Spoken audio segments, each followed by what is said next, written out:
Summer Scares continues, Scott, and this time we're going It Follows, and I just have a simple question to ask about this movie. Number one, are you prepared? Get your thinking caps on at home.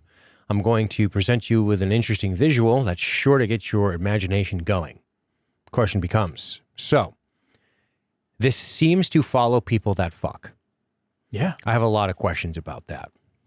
Here's the questions. What if, now hear me out, All right. you have a gangbang. So if you have a gangbang, if you start with a gangbang, I want to know if it follows the orgasm. Like, does it follow the orgasm of the man?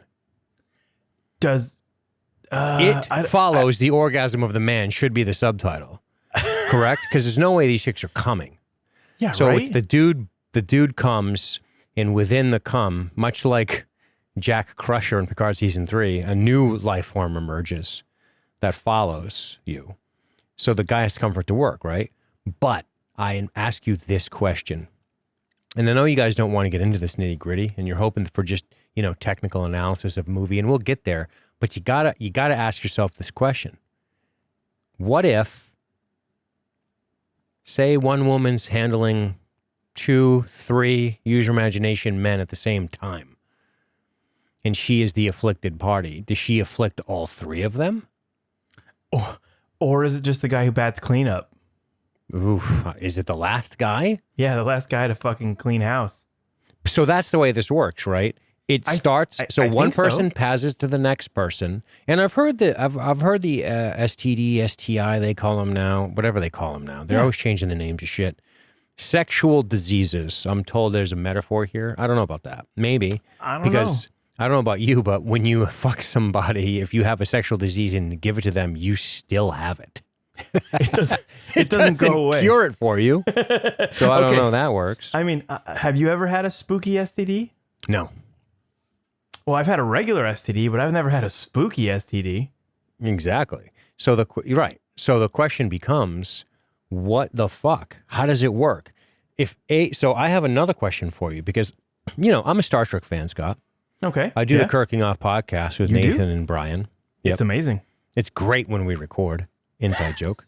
And so if a person gives it to B, who gives it to C, who gives it to D, who gives it to E, and so on and so forth ad nauseum, what if, I got another clever thought, what if the current carrier sleeps with the infector and the newly infected gets killed?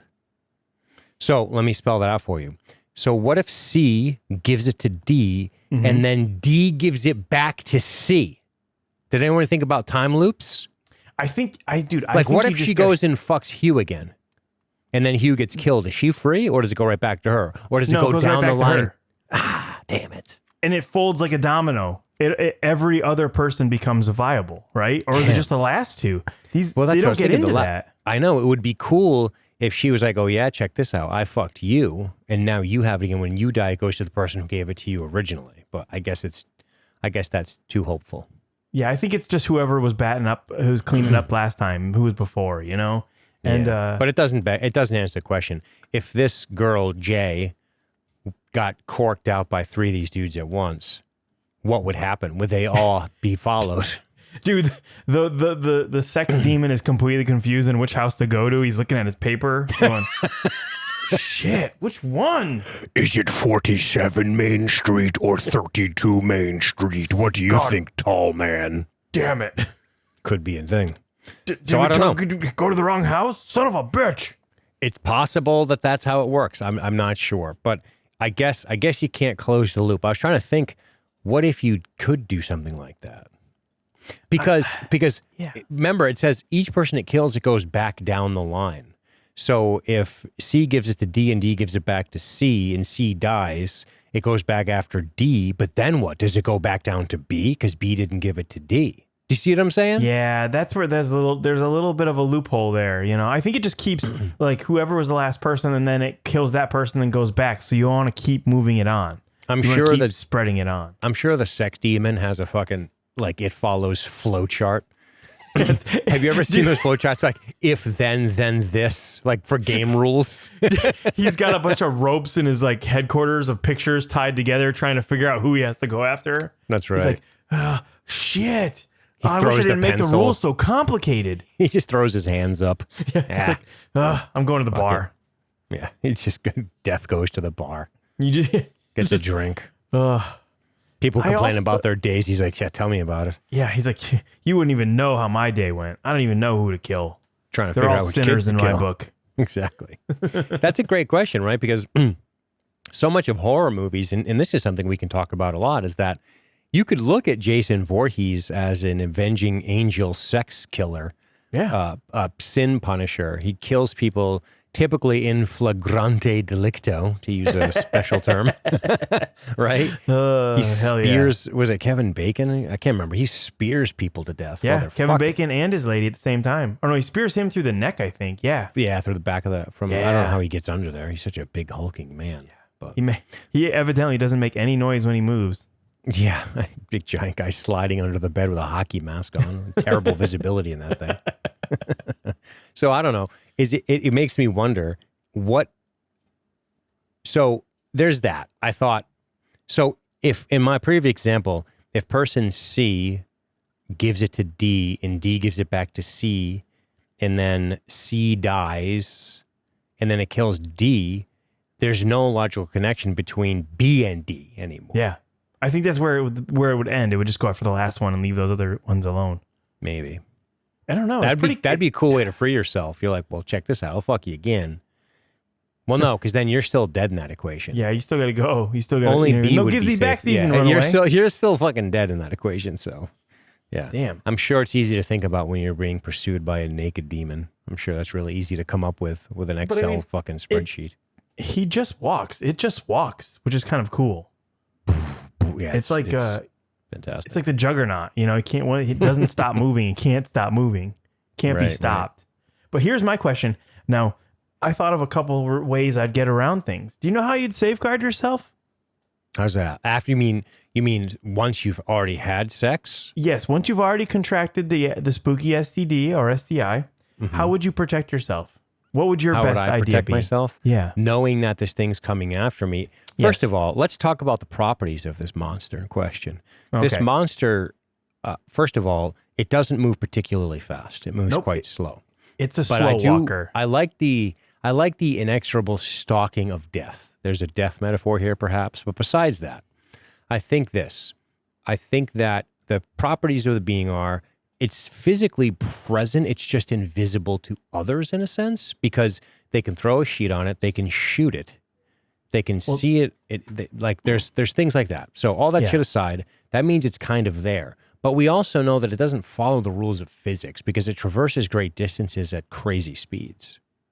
Yeah, it like- seems to, or the movie doesn't do a good enough job establishing how long a time frame is gone. Because Absolutely. if you drive 2 hours away, that thing's got to walk. However, we'll say 60 miles an hour. That's 120 miles. It's got to walk 120 miles. That's a couple days. Yeah, Even- what's even in a 120 good miles? What's say its average foot speed is 4 miles an hour. Yeah. I know that because of the movie The Fugitive, I didn't kill my wife. where Tommy Lee, what's his name? Tommy Lee Tommy Lee Jones? He's traveling at an average foot speed of 4 miles per hour. That means he could be here, here, and here. So I just always say people walk 4 miles an hour. But if you do 4 miles an hour on the treadmill, you're walking at a decent clip. Yeah. You're moving pretty quick for a human. So you're thinking just endless travel. You become essentially you become a near dark vampire. No. That would be what someone who's small brain would do. Oh shit. Big brain, you know what I would do? Smooth-brained? No, I didn't call you smooth brain. I didn't call you small brain. I'm saying that's what you would do. But check this out. I would just go to the, I would go to like Walmart and get a bunch of treadmills and sleep in the middle of them. Leave them on and sleep in the middle. It can't Dude, get your you. electric bill. How do you pay your electric? Hey, listen, I don't have the thoughts that go past the baseline. I'm not worried. You're gonna put it on a treadmill? Like I fucking No, it's just really trying to get you, and the treadmill's too fast, so it keeps falling off the back of it. You'd be fine. But the hardest part is when you get up in the morning and you have to, or if the power goes out. Yeah, I'm not sure the treadmill thing works. It would work. It'd keep them away. What if you move to a boat? A boat would be pretty cool because can they traverse water? I mean, we see it go in the water. Assume it can walk along the bottom of the ocean. Can it then swim to the boat and climb on it? Yeah. I don't know. And then guess what? You see bubbles coming up. You just you leave it in the wake. Yep. Throw an anchor down. Just gun it. I don't think they're great swimmers, but we don't know. We saw the ones kind of swimming at the end of this movie, didn't we? Yeah, a little bit, but also like the rules of this thing's existence are very, very muddy. I thought for almost the entire movie that it wasn't corporeal. It didn't have an actual body. It was just like an essence crawling after them. Well, it wasn't for most of the movie, and then you get to the beach scene, which gets a little less subtle, a little more overt, with her hair standing up and the other girl sees it, etc. Yeah, and like he touches Paul, like he hurts Paul, but like poor Paul. I thought fucking it would have sex been pest Paul. Oh my God, we'll get into him. Sucks, but he fucking stinks. Try to fuck the guy that's never gonna get laid. Otherwise, you're all gonna die. It? He looks like Kid Kylo Ren or something to me. I don't know. He bothers me. Yeah, his face. I don't know what it is, and he's like, "I'm your best friend. Can you sleep with me? Yeah. I'll take the disease." He's anything to get in her pants. Anything for a sniff. Fuck, dude. It's like the Cenobites after he's like, "I don't care. Let him rip my soul apart as long as I get in that." Yeah. Well, anyway, you were saying? Well, they had me 2/3 of the movie until the end where he the whatever being it is has some kind of corporeal body, and I didn't like that. You didn't like the corporealness of it? I thought it was, I mean, I get it because it's like a way for them to wrap a sheet around it and put a round in its skull, but I think it's cooler that there is no answer, that there is no like, well, we got him, maybe we got him. The ending's a little ambiguous, and we'll get into that too. But it's definitely interesting when they they get into that part about like you don't think it's actually there until it grows or it catches up to him and gets their hair. That part I was like, oh man, really? It's like it's the Invisible Man with Kevin Bacon all over again. It reminds me of the moment in The Conjuring, which I think is a really good movie, by the way, and also quite scary, where the kid gets dragged across the living room and everyone's like trying to stop the kid from getting dragged around. I didn't mind it as much in Conjuring because it is supposed to be some sort of malevolent spirit that can move shit with like a poltergeist, as it were. Mm-hmm. But you're right. The inexorable stalking of death is an interesting metaphor in this movie. But the beach scene gets a little action movie, doesn't it? Yeah. Now, for the record, I like this movie a lot. I think it's really good. I do think the final third needs some work. I agree. But besides all of that, is this a scary movie? Did this scare you, like some of those early moments of the form stalking these people? It definitely was unsettling. I'm not the best litmus test for that because I've been watching them my whole life. It takes a lot to get me scared. However, it did make me uncomfortable and on the edge of my seat for 2/3 of the movie, which I enjoyed. Good, yeah, I hear that too. Yeah, scared is probably not even a sufficient word anymore. I don't even know if that it matters because ultimately, you're safe. You're watching a fucking movie. Yeah, you know that it's a bunch of people with makeup on, but is it to say it creates some thought in you? It disturbs you. The thought of it, imagining the situation disturbing you, or seeing how they visually represent this thing just mindlessly walking at you. No. I did like that. I did think it was quite disturbing. Just an old lady just walking across the schoolyard in a hospital smock. Yeah. And then confronting you in the hallway and everything else. And everyone else thinks you're crazy because they can't see it. Yeah. That's absolutely. really cool. But so there's all that surface level stuff we can talk about, right? Is the curse breakable? It doesn't seem like it is. That's why I was thinking, what's the only way to break the curse? It seems as if this thing has corporeal form, that it can be contained. I'm not talking like a trap in Ghostbusters, like Egon the Trap. I'm talking maybe there's a way to contain it, or maybe there's a way to isolate yourself. And then some other variables I thought of was, can this thing somehow, some way not get you while you're asleep? It doesn't seem like it can. I think you're safe when you're unconscious. you're safe when you're sleeping. It doesn't kill anybody when they're asleep. Yeah, I'm not sure. I just know that, like, you know, it has trouble with windows and doors. So you could, in all purpose, like have a safe room where it's not so easily broken into and be okay. Right. Because which begs the question though, where does it manifest when it begins to stalk you? Right. So it doesn't walk from its house. It manifests somewhere and then it appears to you as walking. That's why the corporeal stuff kind of stinks a little bit. When it's incorporeal, it's cool because then you just look out the window and it manifests, and you're like, holy fuck. Or it doesn't manifest, or this entire time it's chasing Hugh, and then he intentionally infects Jay with it, and then shows her like, hey, he's coming for me, now he's coming for you because you were the last one. And I do like that part when he shows her. Okay, I like what you're saying. So in other words, you're saying that this thing is always on its feet and stalking the next person in the sex line. It just appears as different things based on who, in fact, is the intended target. Yes, that's how I took it. That makes way more sense than what I'm saying, for sure. Yeah, I agree with you now. I dump my opinion. It's garbage. That's a better opinion. So that's how he knew. That's how he knew to draw it to that place when he initially ties her up in the beginning of the picture, which we should probably dive into. Absolutely. Well, I don't think he knew. I think he just knows that no matter wherever he is, it'll come to him.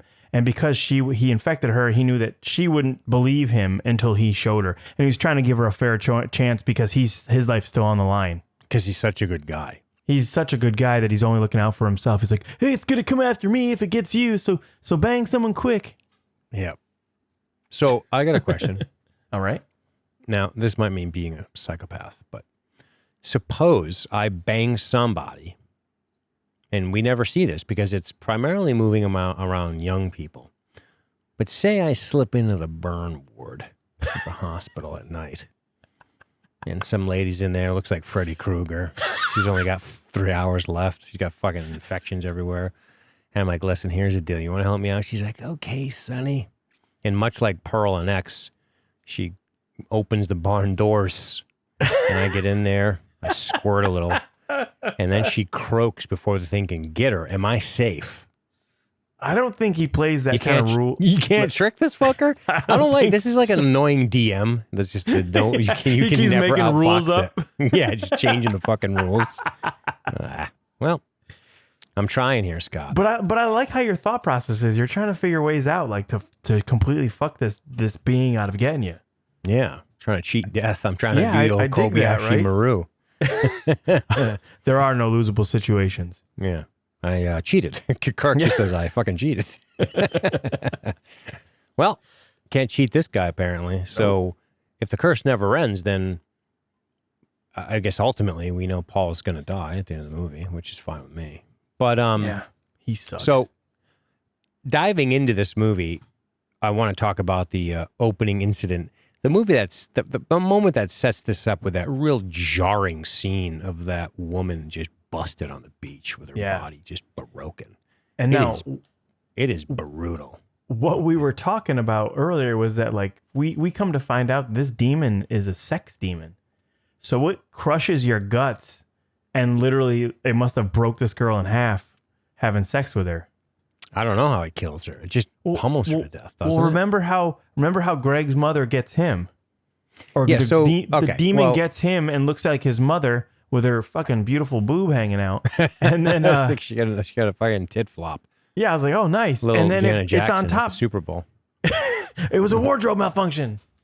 Don't ban us, FCC. He says, what mom, before the doors open. Can we confirm that's exactly correct, that it is in fact her mom? That just seems like a theory to me. Well, that's he was seeing it as he doesn't. I think he just. I'm not convinced he sees it. I think the banging on the door is him going, "What the fuck, mom?" And then he opens the door and this thing attacks him. He doesn't say "mom" at that point. He says "mom" when the door's still shut. Oh, okay. But who is he? Who is that looking for? Like, who is the demon looking like? So I guess who is the demon looking like is part of this entire movie. Yeah, because there's a lot of metaphors here, right? There is the sexually transmitted metaphor, which is okay, but it doesn't necessarily work because you don't get cured of your sexually transmitted disease if you give one to somebody else. You still fucking have it. Well, I mean, it depends on where you are. If you're in some other countries, that's how they think it works. Yeah, well, fair enough. And it doesn't work at all. Magic and shit. Yeah, you get to take off a albino's arm and eat it. But hey, then your own, I guess. And then there are real distinct moments of. So I guess the screenwriter whose name escapes me. Maybe we can look that up. I'm gonna signal the booth. Maybe we can figure out the director writer names on this. But I think. Can you got something for me, Masha? David Robert Mitchell, you said? Okay. So David Robert Mitchell, he said that these were anxiety dreams that he had. That's how he thought of this movie. Oh, shit. So apparently he didn't steep this in any deep lore, and there's a lot of theories out there, and he's never confirmed or denied them, as any writer-director won't. Yeah. He just said this was his inspiration for this movie, was anxiety dreams that he had. Now, there is a theory floating around that I didn't come up with, but it is out there, and I want to discuss some of it because I'm sure most of these theories that we could have come up with on our own are out there already. The movie's been out fucking 10 years already, which is holy shit, insane, by the way. This movie came out in 2014, I think. Yeah, 2014. Jesus Christ. I thought it just came out a couple years ago. This movie came out when we started podcasting. That seems crazy. I know. It's very contemporary. It feels very contemporary. It is. I mean, 2014 is new to me. But anyway, what about the pressures of sex? What about sexual abuse? What about the cycle of abuse? What about a lot of that stuff that comes up as possible metaphorical to this? Even though we know the screenwriter just said they were a bunch of anxiety dreams. This idea about the abuse, it being seeing something in the attack. So I want to get to her father is the last one we see at the end of the movie. It's distinctly her dad. And when she sees her dad, it's clear as day. Because there's a couple moments, when I was watching this with Manja, she was like, oh, is that her grandmother? And I'm like, why wouldn't she say grandma? Right? Yeah. So that aside, because that's not an airtight defense against it not being her grandma, it's just a passive defense. But there is no defense that the last image seen in the movie is in fact her father, which raises the question, is there something there? Because mom's an alcoholic. We never see dad in the movie. We don't know what's going on with these people, but there's a distinct lack of adult presence in this movie. A very distinct lack of, when I say adults, I mean these people are adults if they're in their 20s, but their parents are just not present. It almost reminds me of Nightmare on Elm Street in a sense. But that aside, it looks like her dad. And she says, there it is right there, and points multiple times. She has a sister in the room and never says, it looks like dad. Never says, dad, daddy, whatever the fuck. Doesn't say anything like that. Can't even say his fucking name. So there's an idea here that this could be some kind of abuse. Be it he beat her up or sexual abuse or something, and in that ultimate fear of it being this thing that's always with her, always sort of pursuing her to where she can't even say the fucking name. Yeah. That is an interesting thought to me. Now, I don't want to talk about the very final act, the very final sequence of the final act just now, but I want to use that as a framework for how we discuss this movie, because I think there's something in that based on what we see. So we're obviously talking about this a little bit traditionally because we're not just walking through every scene. I do think sequentially there are some standout moments in this. And specifically, if you go to the 7-minute mark in this movie, there's this real moment, and again, the moment where Jay is standing in the mirror going to go out on a date with this guy. Right, we know what the opening incident is. The girl running away. I don't know why she's wearing heels, by the way. Yeah, trying to run in the sand. She's wearing a nightie. Most of the women we see that are the following women, the ghostly women, as it were, they're all sort of scantily clad. Yeah, they all look like abused. They all look like they're like correct. Like they've been sexually assaulted. Right. But then the question becomes, did everyone's parents sexually assault them on the street? Like that, the statistics of that seem a bit crazy to me. Like, did Greg's mom sexually abuse him? And that's why I'm not sure. Is his worst fear being fucked to death by his mom with her tits out? Right? Yeah, Is her fear her father? I don't know. So it gets a little convoluted, I think. But I don't think it's a terrible thing to think about. Some of the visages that it takes. But back to what I wanted to say. I'm all over the place and I apologize, but there's a lot of creativity here in this movie. This 8-minute mark where Jay is standing and looking in the mirror. There's something eerie about this. I don't know. I think it's foreshadowing. She wants to look pretty. She puts on her dress. She definitely has a lack of confidence in her body language. She puts on the lipstick. It has a very death of innocence kind of moment. I mean, we do learn later in the movie she has had sex before, and in fact, with Greg when they were in high school. So it's not like she's a virgin or anything like that. Yeah. But because this movie focuses on sex, it's going to be a topic. And when young people are having sex, is there some sort of abuse metaphor here? A pressure to have sex metaphor here? Oh, I mean, anything that is this age bracket and anything that has any kind of content in real life has that sexual energy, that sexual, anxiety about performance and, am I good enough? Like, will they respect me? Do they actually like me for who I am? Those are all things that are real and that we really deal with at that age. Absolutely. Yep. And it can be, it's devastating. And I like how this pans in and then you see like the picture on her mirror is her head barely above water. And that's another metaphor. Great spot. It's a metaphor of her getting into some deep water, I think. Yep. And I like that. That's a good spot by you. Yeah. So in as a result of a sexual encounter. And I think that's really what this comes down to. I mean, you could probably bend this the other way and say, no, this is a metaphor to not have sex. This is a conservative ideology. Maybe you should vet your partners type of thing. Maybe, I don't know. Yeah, but maybe conservatism aside, maybe you should vet your partners anyway. I think everybody would agree that that's the case, regardless of if you, and when I say conservative, I don't mean politically. I just mean sexually. Yeah. No, so it's a real thing. Yeah. But they go out to the movies, they do this people watching exercise. He pretends he wants to be some dad or whatever the fuck. And it's at this moment where Jay sees somebody that she doesn't in a yellow dress, which makes us make sense of the opening incident, because then that tension in that moment is fantastic, because the movie's telling us he's doomed, because we saw what happened to the other girl who was running away from something that nobody else saw, and then she was busted and destroyed on the beach. Now we know that this is going to happen to this guy, Hugh. We don't know that's not his name later, but great eerie music as they drive away. So now I start to ask myself, maybe because he gets spooked by the yellow dress phantom, he doesn't try to fuck her this night. But is this guy planning to fuck her the whole time? He must be, because he has that shit in his trunk. Absolutely. He's got all the stuff. He's got his chloroform or whatever he drugs her with. Mm-hmm. He's got all that in his car. And I think he was planning on it that night, but I think that entity that it follows got close and he's spooked. He's instantly, I don't feel good. Let's go. Because he knows it's coming up on him. And he's walking with her fast to the car and he doesn't have the time to prepare.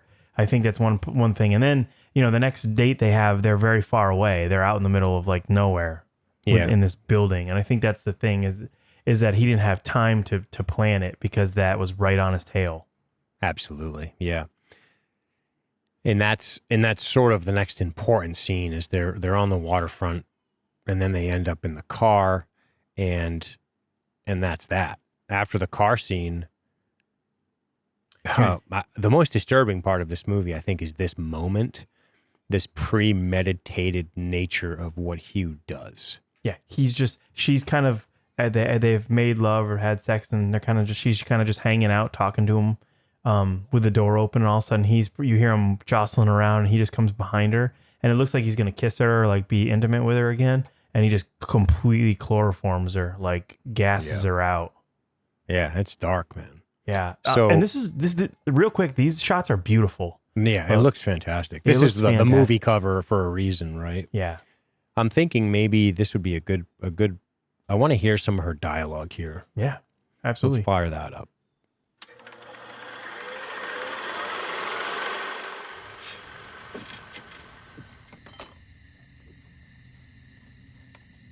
Whimsically looking at flowers. It's funny.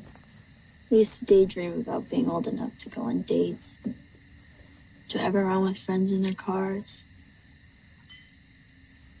I had this image of myself holding hands with a really cute guy, listening to the radio, driving along some pretty road, up north maybe.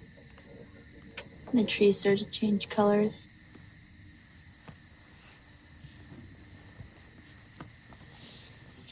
It's never about going anywhere, really. It's having some sort of freedom, I guess.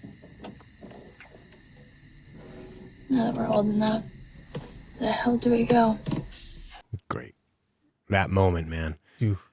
That dialogue is, I think, pretty crucial to the movie.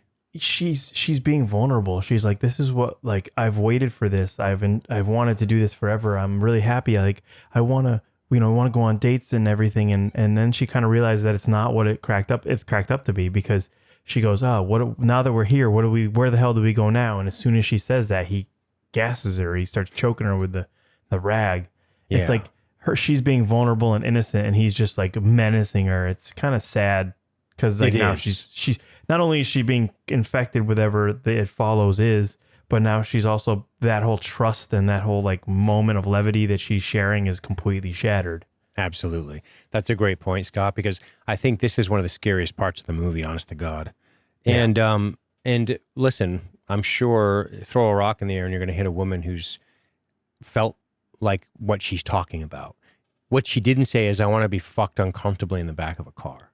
She's talking about going on dates, holding hands, going in a car, having freedom, having fun. She's not talking about fucking in the back of a car. That's not what she's doing. That's a lot of times where this shit ends up, but that's not what she's looking to do. That's not even what she's talking about. She's not laying there on her back going, that was so fucking hot. Of course not. It's like this, it's almost like this weird fucked up rite of passage or some shit. But really, ultimately, what she's looking for, and there's this weird death of innocence here. And I think, again, we know she's had sex before and all that shit, but it is this weird death of innocence in this moment, really juxtaposed against the premeditated and rather callous nature by which this dude just grabs her and gasses her, which could be metaphorical in and of itself. It's so callous.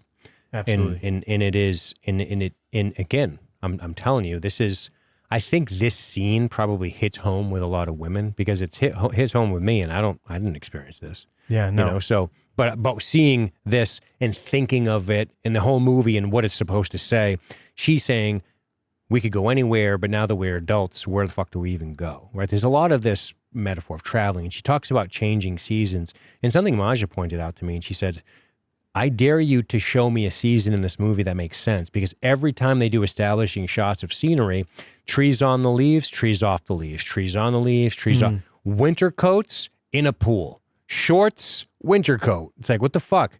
It's bizarre. That part of it is super bizarre and unsettling, and I never really noticed it before. Yeah, I didn't and so shout out to the wife. Hell yeah. But that I thought was a good catch.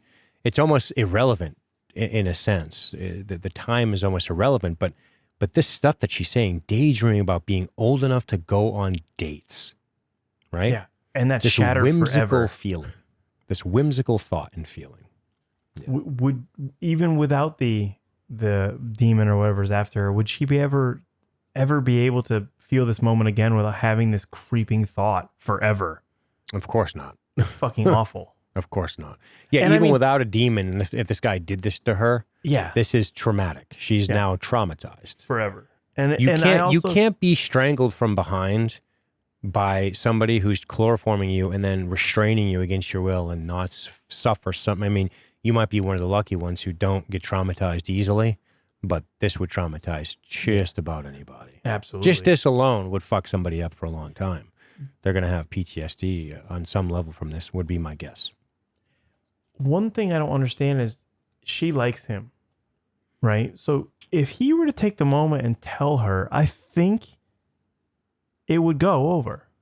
Right. But isn't it irresponsible and downright criminal, if I'm being honest, of him not to say, I mean, not criminal legally, because there's no crime for, if you have a sex demon inside you, you have to disclose it. That doesn't exist. Yeah. But there is something to be said about his lack of ability to tell her what she has in fact committed to. She thought she was committing to something else. And it's a lot more than that. Isn't it incumbent upon him to say something to her? It is criminal to me. Well, I think it's a violation for sure. It's absolutely a violation. It's a deep moral violation for sure, right? And yeah, in the fact that he just says that he acts like he's doing her a favor. You know? I mean, I get the part where he's coming from. I can see where he's doing from that part, because he's like, listen, I had to make it real. Once they've had sex, yes. I had to make it real so you would believe me when I'm telling you this, because I'm and he's not doing it to save her. He's doing it to save her, to save himself, because he is a piece of shit. Right. You know, he's like, well, I'm on the hook too, so you need to find someone and have sex with them as quickly as possible so we're both safe. Or so I'm safe. You're still on the hook until that next person goes. But he's doing that just well, sorry, continue. No, and that's really, really shitty, because he's just self-serving with his own purpose. And he's traumatized this girl so badly, and I know why he did it, so she'd take it for real. She'd see, the demon coming for her, and because he knows that it's on its way. There's a moment in Deadwood when Al Swearingen slams Trixie on the ground, and he's holding her wrist, and he's got his boot on her neck. Yep. And it's very disturbing, because he's manhandling this woman, and he slams her down, he puts a boot on her foot. And essentially, he's trying to teach her how to never fucking be fucked with ever again, to be tougher. And it's fucked up. And I don't agree with it. But you do say, I get it where you're coming from if you're this type of human being. I'm not saying it's justified. And this guy is certainly not doing that, because he's the one under the gun, right? But this also just gets back to the idea of this monster in question. You think she's going to be savvy enough to avoid it, and then it's not going to come after you. Why do you think that? Well, no, I think that's why he did what he did. If he were to tell her, he's out with it because he wants her to. He wants for himself, to be clear.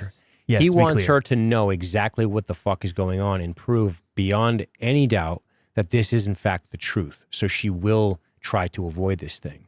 But also, he had sex with this person who you're hoping doesn't get killed by this thing. That's a real hope, dude. Yeah. It's not a great plan. No, it's not. It's not. One of the lines he says here, Scott, he says, sometimes I think it looks like people you love just to hurt you. Now, that could be a throwaway line by the screenwriter who's simply just saying, I just want to say this so people don't look too deeply at this, because it does look like people that people know. Yeah. It takes on a couple of familiar forms. Yep. And the most familiar... All, like you said, they all look disheveled or near dead or like sexually assaulted. Yeah. It's very weird. 3 in particular, it takes the form of Yara, Greg, and Jay's dad at some point, right?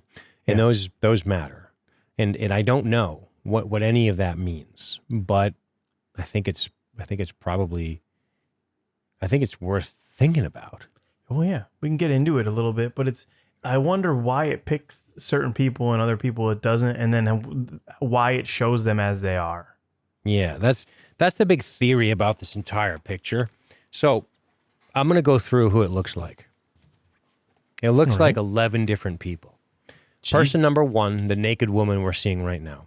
Person number 2, an old lady.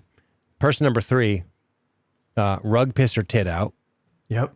You know who rug piss her tit out is? Who looks beat up, has a tit out, and pees her pants. A bizarrely abused, sexually looking individual. Yeah. The first woman is naked. Why? The old lady is a mystery. 4, a big tall guy with sunken eyes. 5 is Yara wearing less clothes. Their friend on the beach, who, by the way, on the beach, when she said, "Oh, didn't you come here once before?" And she's like, "Oh, I don't want to talk about it," indicating something happened here, or there's a memory here that she's not fond of Yara. Yeah. That's interesting. Creepy child. Yep. Greg, going to kill himself.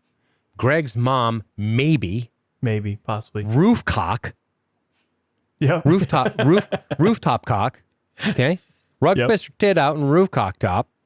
Then you got Jay's dad. Now, are those abusers? I don't know. Maybe they're victims themselves. Yeah.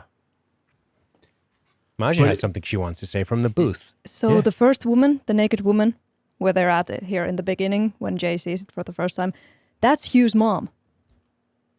It is Hugh's mom. It's Hugh's mom, or Hugh or Jeff. Okay, Yeah. Hugh's mom. Let me correct my notes here. And the other ones I recognized was that the little kid, when they're at the beach house, that's the kid that's stalking her in the neighborhood. Oh, shit. Okay. Creepy the kid that's like stalking peeping her. Tom. He's the peeping kid. He's trying to sneak a look. Come on, you never tried to sneak a look as a kid? Of course And I did. Look, Rooftop Cock, I Rooftop think Cock. is her grandfather based on the photographs they had in the house. Rooftop cock is the granddad, you think? fucking I think. I'm not sure. damn. All right, which begs the Maja with the question, fucking details here. Damn. are these abused people? I mean, that's the problem. Is everyone in the vicinity abused? That's why that theory starts to fall apart I a don't little. think, and if I may go back to you let's talk about it. her dad, I believe the dad is dead, and that is her trauma instead of being abused by him. Shit. Dad's dead. And That's why mom's a drunk. Yeah, there's something going on with this family. We never see the dad, and in the photos, he looks the same as he does in the end, the same age, and the girls are kids. So that implies that he would have died a while ago. Okay, And so the image we see of him in the pool house at the end is the same image of him in the pictures of them as children. yes, Got it. That's good shit. So then the question becomes, why not say dad? Like if you lost your dad as a kid, wouldn't you? I don't know. well, she says, "I don't want to say. I don't want to tell you," to the sister. So she's trying She to protect doesn't. her sister. Yeah, she doesn't want to tell her that it's their dad because shit. it's so Dude. shocking. Your dead father.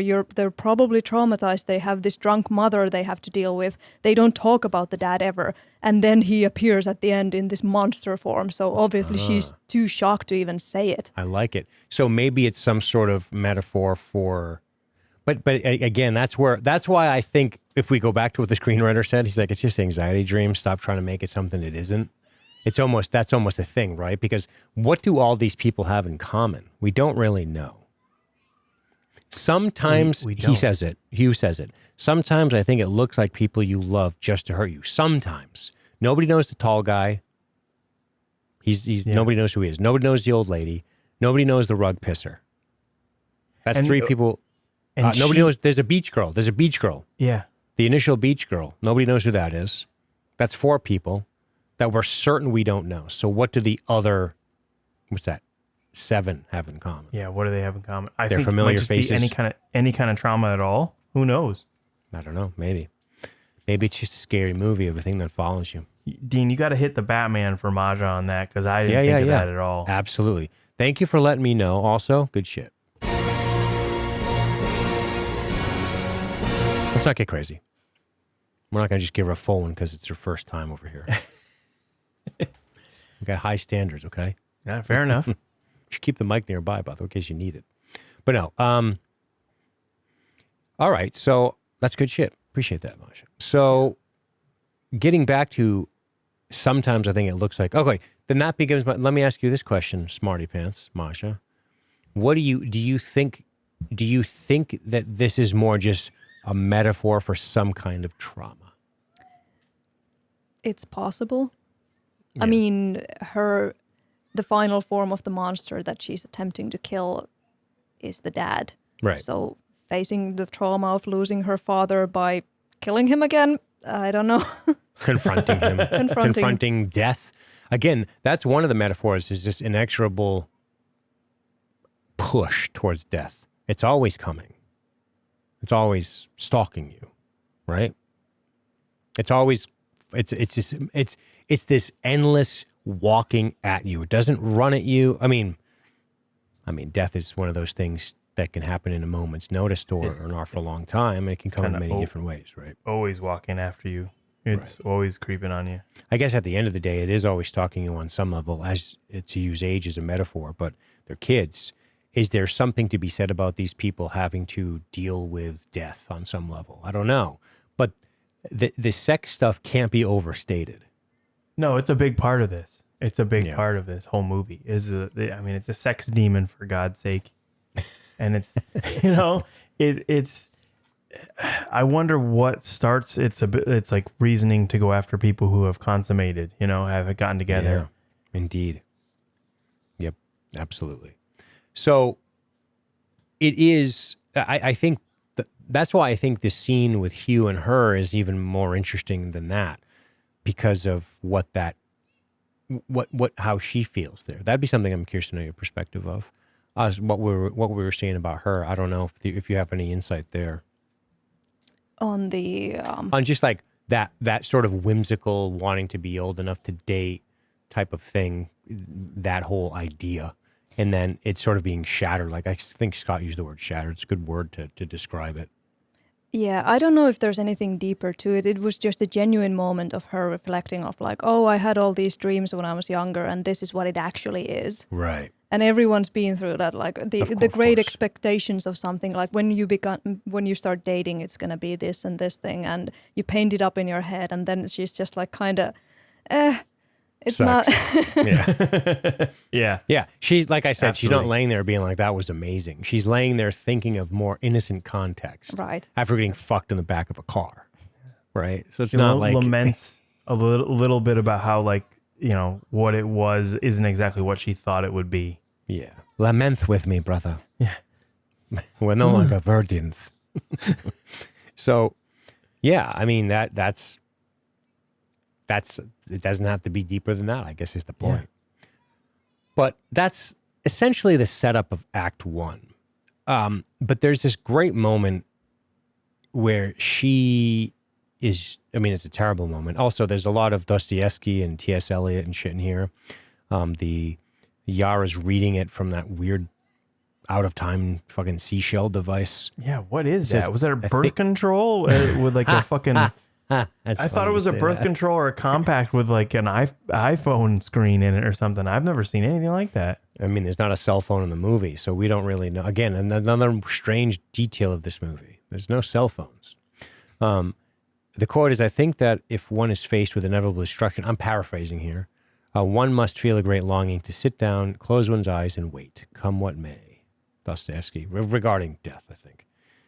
And that's where we meet Paul and Yara and everybody else. And she's just unceremoniously dumped in the street by Hugh. Yeah. Oh, man.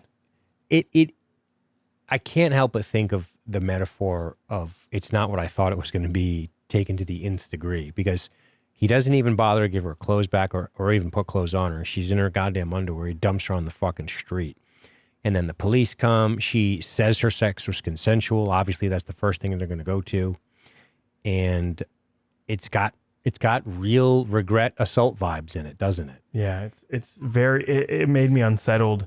I mean, a little more than the actual monster going after that. Absolutely. Like, the way she was handled so crudely and thrown into the situation and then thrown away like garbage, it felt like. And it was, even if you are just trying to save yourself, you can do it with a little bit of modicum of caring. Be like, hey, I mean, don't get me wrong. There's no real way to go, hey, I infected you with a sex demon and that's going to hunt you down by walking at you forever. But, exactly. If that comes down to it, be like, hey, here's your clothes. Here's a Gatorade. Sorry. Like, keep yourself alive. Like, instead of just like, here, I'm going to drop you off in your underwear in front of your house with your friends there. So they think you're immediately been sexually assaulted or something traumatic has happened to you. And you got to explain that to them now. Yeah. It's just it's embarrassing in the middle of the fucking neighborhood. Hey. Yeah. Also, to your point, if you are afflicted with this, that becomes the question of the movie, because it's easy to just judge Jay. We can judge Jay for his actions, which were highly immoral against her. But to think, Hugh. What does he do in that position? What do you do in that position? Yeah. You try to fuck somebody you can't stand, right? I guess, right? Or like so. Because you hope that you want to fuck somebody that you know can stay alive. Yeah, right. Like, I have a theory. I have a suggestion of how you could avoid it for as long as possible. So you gather a bunch of pilots and sea captains and truckers, and you have one big orgy, and you make sure everybody has sex with everybody. So it circles around. Everyone's been contracting the thing. And then you go about your life and see how long it takes for the thing to be hunting all these people down. Who are on airplanes and shit. Yeah. All of a sudden, planes fall out of the sky. You're like, oh, got him. Damn. Next thing you know, every pilot on the planet's fucking messaging my wife. No. Oh, shit. So, we need specifics on the details of the orgy without being completely disgusting, because it only tracks the one person. So everyone has sex in turn. Like you initially have sex with somebody, and then that person goes to the next one goes to the next one, you know, like a train. So you have a little sex train. So it has its work cut out. So you're telling me you want the If Follow Sex monster to really have to roll its sleeves up? Yes. It's like, I got a lot of killing to do. These people are traveling around, so They're traveling around. Yeah, exactly. It's a good call. Oh, it might work. I don't know. But that's the thing, right? You hope there's just a gang of bodies in front of you to keep it busy. And to Maj's point, you hope it's a gang of bodies that are never in one place too long. Yeah. So it's like, dude, the demon just like it's almost to you, and it's, you know, it's on the tarmac and it's almost to you, and all of a sudden it sees you go up the ladder and into the plane. You're like, no. He's like, no. It's been months. He just finally like throws his hands up and gets really tired of doing this. Exactly. Kind of sign up for this. It's a weird one, because where does it start and where does it end? Yeah. Because if the person dies before the monster gets it, what does that mean? I really thought that was going to be the solution, not a Marvel light third act where they fight it in a pool, like Stranger Things shit. I was thinking one of these kids is just going to off themselves. Or what would have been interesting is that what really would have been cool is if Jay fucks Sex Pest Paul and then just strangles him to death. Yeah, right? Thus ending the curse. His also, sacrificial lamb. But then it'll just keep coming for Jay. Maybe. We don't know that. I think so. We don't know, because the movie never gets a chance to show us what happens if the person dies from a different force while the other thing is pursuing it. Is its bloodlust satisfied? Yeah, it's very strange. It's very open. But it's like, I don't understand when she eventually goes to try to sleep with Paul, like he wants to, but like, you got to give it to someone who's got a chance with another person. That dude will, he will get you killed. You're not hedging your bets at all. You're giving the kid who uses crypto as his main like personality trait. Yeah, like he's one of those kids where he's like, you know, oh, I'm really into Bitcoin now. And you think that guy is going to get laid? You think that guy is going to save you, be your savior? No, he's going to stay at home and he's going to kind of be looking at his BTC folder, and the It Follows thing is going to come up behind him, and then you're next in line. You gotta get someone who's hotter, who isn't a sex pest. Listen, I got a couple bucks in BTC. What are you trying to say? You're saying I don't know how to fuck, Scott? I'm projecting to you. You're projecting your insecurities onto me. Absolutely. Listen, if that kid put $300 in Bitcoin in 2012 and never took it out, he's fucking everybody. Yeah. He's running on private fucking jets. No shit. Speaking of jets, it'll never catch him. For real. Dusting off the tarmac. Here we go. Well, so yeah, man, there's a really, really troubling scene at about the half-hour mark where she's regarding herself in the mirror, you know? Yeah. And that's rough. It's the... We've all been there, I think, right? And not for that, but I mean, we've all looked after you at get ourselves chloroformed in a back seat by a man. You've been there? No. No, I meant like where you're kind of like looking at yourself and you're like, oh, I really don't like what I'm looking at. I'm kind of uncomfortable, and she's dealing with a ton of trauma, so it's a little different. But I think we've all had that moment. I think I hear what you're saying, but I think there's something deeper in this. Yes, of course. Right? There's much into it. If only we had a female perspective on her staring at herself in the mirror and what possibly could be going through her head. I mean, she does pull her weird granny panties kind of off and looks down at herself. And I looking at this, I was like, is she having a moment of like, God damn it, what did you get me into? Talking to her. She's like, you're so fucking dumb. She's just yelling at her pussy. Look what you got us into. He's like, I've had it with you. She's talking into her open panties. That's the last time. We won't do this again. Those are very fucking large panties, Maja. You are correct. Damn. Yeah, not great. Not great. But hey, what are we talking about here? This poor thing just went through a terrible experience. You guys are monsters. I'm trying to make more levity, okay? Yeah, of course. Yeah, that's my deep perspective on her. I appreciate that. That's good shit. So Jay's going to have her first encounter, and that's where we see a rash of different encounters, right? This is the beginning, the old lady, the very first moment. Which I got a lot of vibes. Like this whole way this is shot is very much like Halloween. When Jamie Lee Curtis is sitting in school, she's looking out the window and she keeps seeing the shape, and she keeps seeing it, and it's and then it's gone, and I don't know. I never thought there'd be something so unsettling as an old lady in like her like muumuu like nightgown coming looks at like me. a hospital smock. It's terrifying. It's uncomfortable. Yeah, It's got a vibe of like also the like Living Dead as well. Yeah, it's funny you say that because if I said to you, okay, we're going to have an old lady walking towards a woman in broad daylight and it's going to scare you, it's going to be really unsettling, I would say how? I wouldn't quite know sure. I wouldn't be sure as to know exactly how. But that's what I mean. Does this thing seem to follow standard traveling procedures? Is it always just walking always? Is that there's, because you know how movies are when they cut, we're like, oh, did it move quicker? I guess not, because I guess it's just always walking. And that makes this movie a little more interesting than I initially thought. It builds a lot more tension that way. I think it's just constantly moving towards her at all times. It does follow normal travel rules because it struggles with doors and windows. Yeah. When it's in the form of Greg and it's trying to go after Greg, it grabs a pot and slams it through the window and then crawls through the window to get him. Right. So like it has to follow the same physics we have. It just seems to be kind of like a slow and steady thing. Like no matter where you go, it turns. If you go here, it turns towards you. It's always moving towards you. And that is the most uncomfortable, creepy feeling that this movie gave me. It's just, think about something. It's like, no matter where you go, you know that the time is right behind you. It's always running out of time slowly.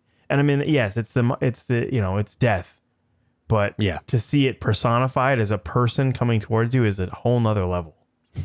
Exactly. And you know that like you can outrun it, but only for so long. Like, you see it coming at you, you run 50 feet and you turn around, it's still trudging towards you slowly. Yeah.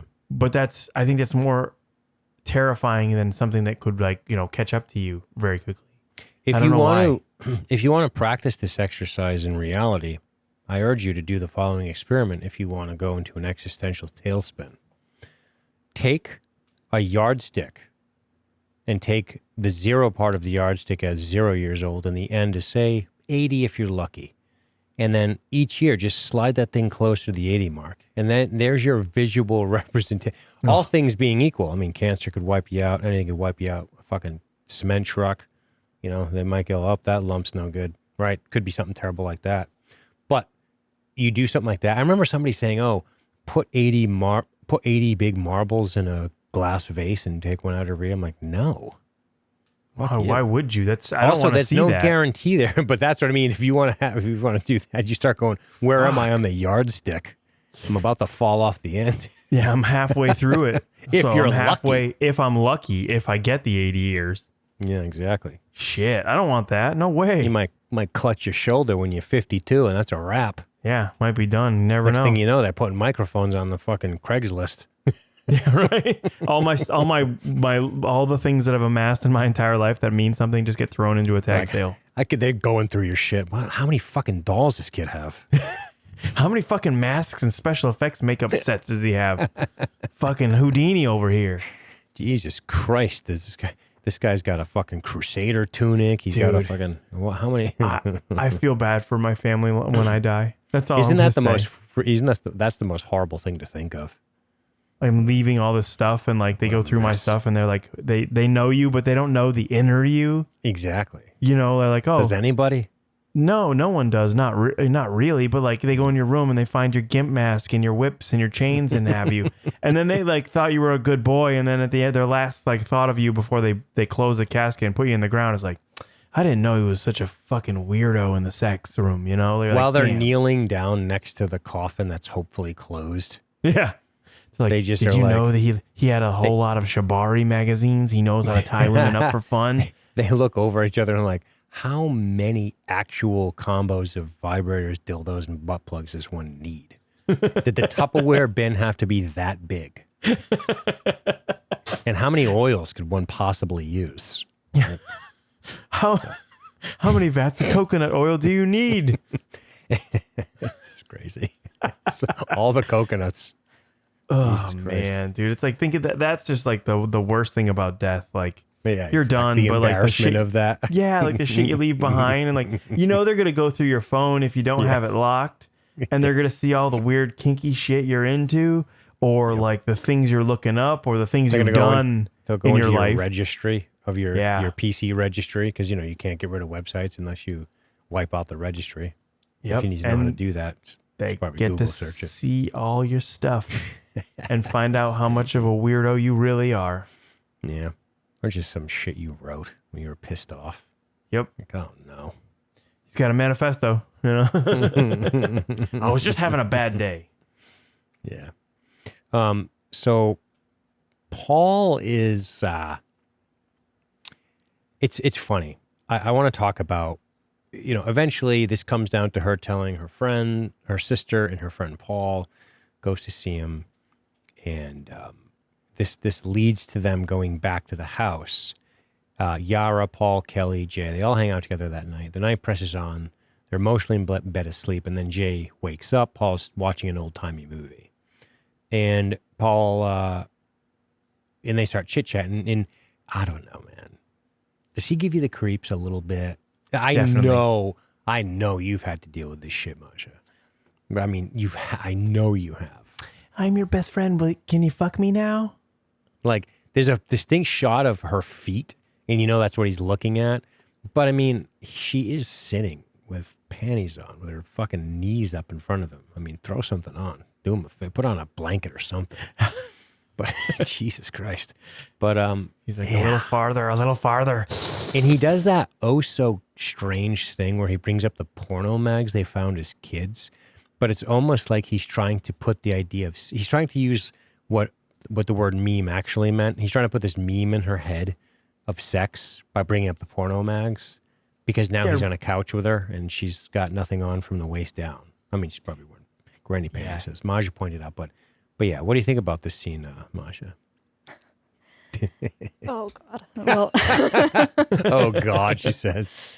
I mean, this kid, I don't know if at this point he believes her, that she's being actually terrorized by a demon, because the only thing in his mind is like, oh my God, she's sitting there with her, I can see her panties, I can see a little bit. No, but he's yeah, I mean, everyone's known one of these guys or several who they're nice, they're sweet, they would treat you oh so well, but they're just, there's just no attraction. But at some point of your life, you're going to be like, well, should I try? Should I give this guy a chance? I mean, should I settle for the sweet boy who's going to treat me well? But the thing is that they won't, because they're going to be so insecure. Exactly. They're going to be so jealous. They're going to need constant ego boosts. They're going to be possessive. Yep. Yeah. You think they're going to treat you well, but the reality is that you realize that they don't. This is the biggest type of creep there is, in my opinion, right? Yeah. At least because he's not an outward, well, kinda he is an outward creep, but it's more. It's yes. Yeah. He is the what do you see in him guy, right? Yeah. He's the I'm a harmless little dude. I'll go. This is the guy that goes to the rallies. This is the guy that holds the signs. This is the guy who argues with people on your Facebook in defense of you. This is that weak ass shit that is all trying to do the one thing at the end of the day, which is ultimately he's going to convince himself that all that shit matters to him, but really he just wants to fuck you. Yep. That's what he wants. And he's being a real snake about it too, right? It's dirty. And to Maja's point, yeah, is he going to treat you well? No, he's going to be insecure. He's going to be possessive. He's not going to be, there's going to be a distinct lack of confidence here. And how's he going to treat you in the bedroom? I don't know. You know? I don't know. Yeah. Did you ever have to throw out a mercy fuck like that before? Or is that getting too personal? Your first time on the mic. She's like, yeah, right now. And points at me. I'm kidding. No, I never went that far. There was times where I considered like, yeah, I've been alone for a long ass time, and there's this one guy who's just keeps circling around, keeps trying, and I'm like, no, I don't. I well, told you I want to be friends. But I considered, I was like, well, maybe, but then I knew that it would just be the scenario that I just explained. Yeah, exactly. Well, there you go. That's a woman's perspective. And you would say you don't speak for all women, because I hate when people try to do that. As a woman, no, as you. As a person who happens to be a woman who has experiences that a lot of women have, but not all. Correct. And it's not all the same for everybody. It's just, you can only speak to your experience. You can't speak to everybody else's, right? Even though we all do it sometimes. I'm not saying I'm above it. But yeah, Paul's a creep. He's a sex pest. He brings up the porn mags. You were my first kiss. You know, it's all sex. Yep. And he's trying to mask it in some innocent bullshit. It's fucking dumb. Trying to plant that seed.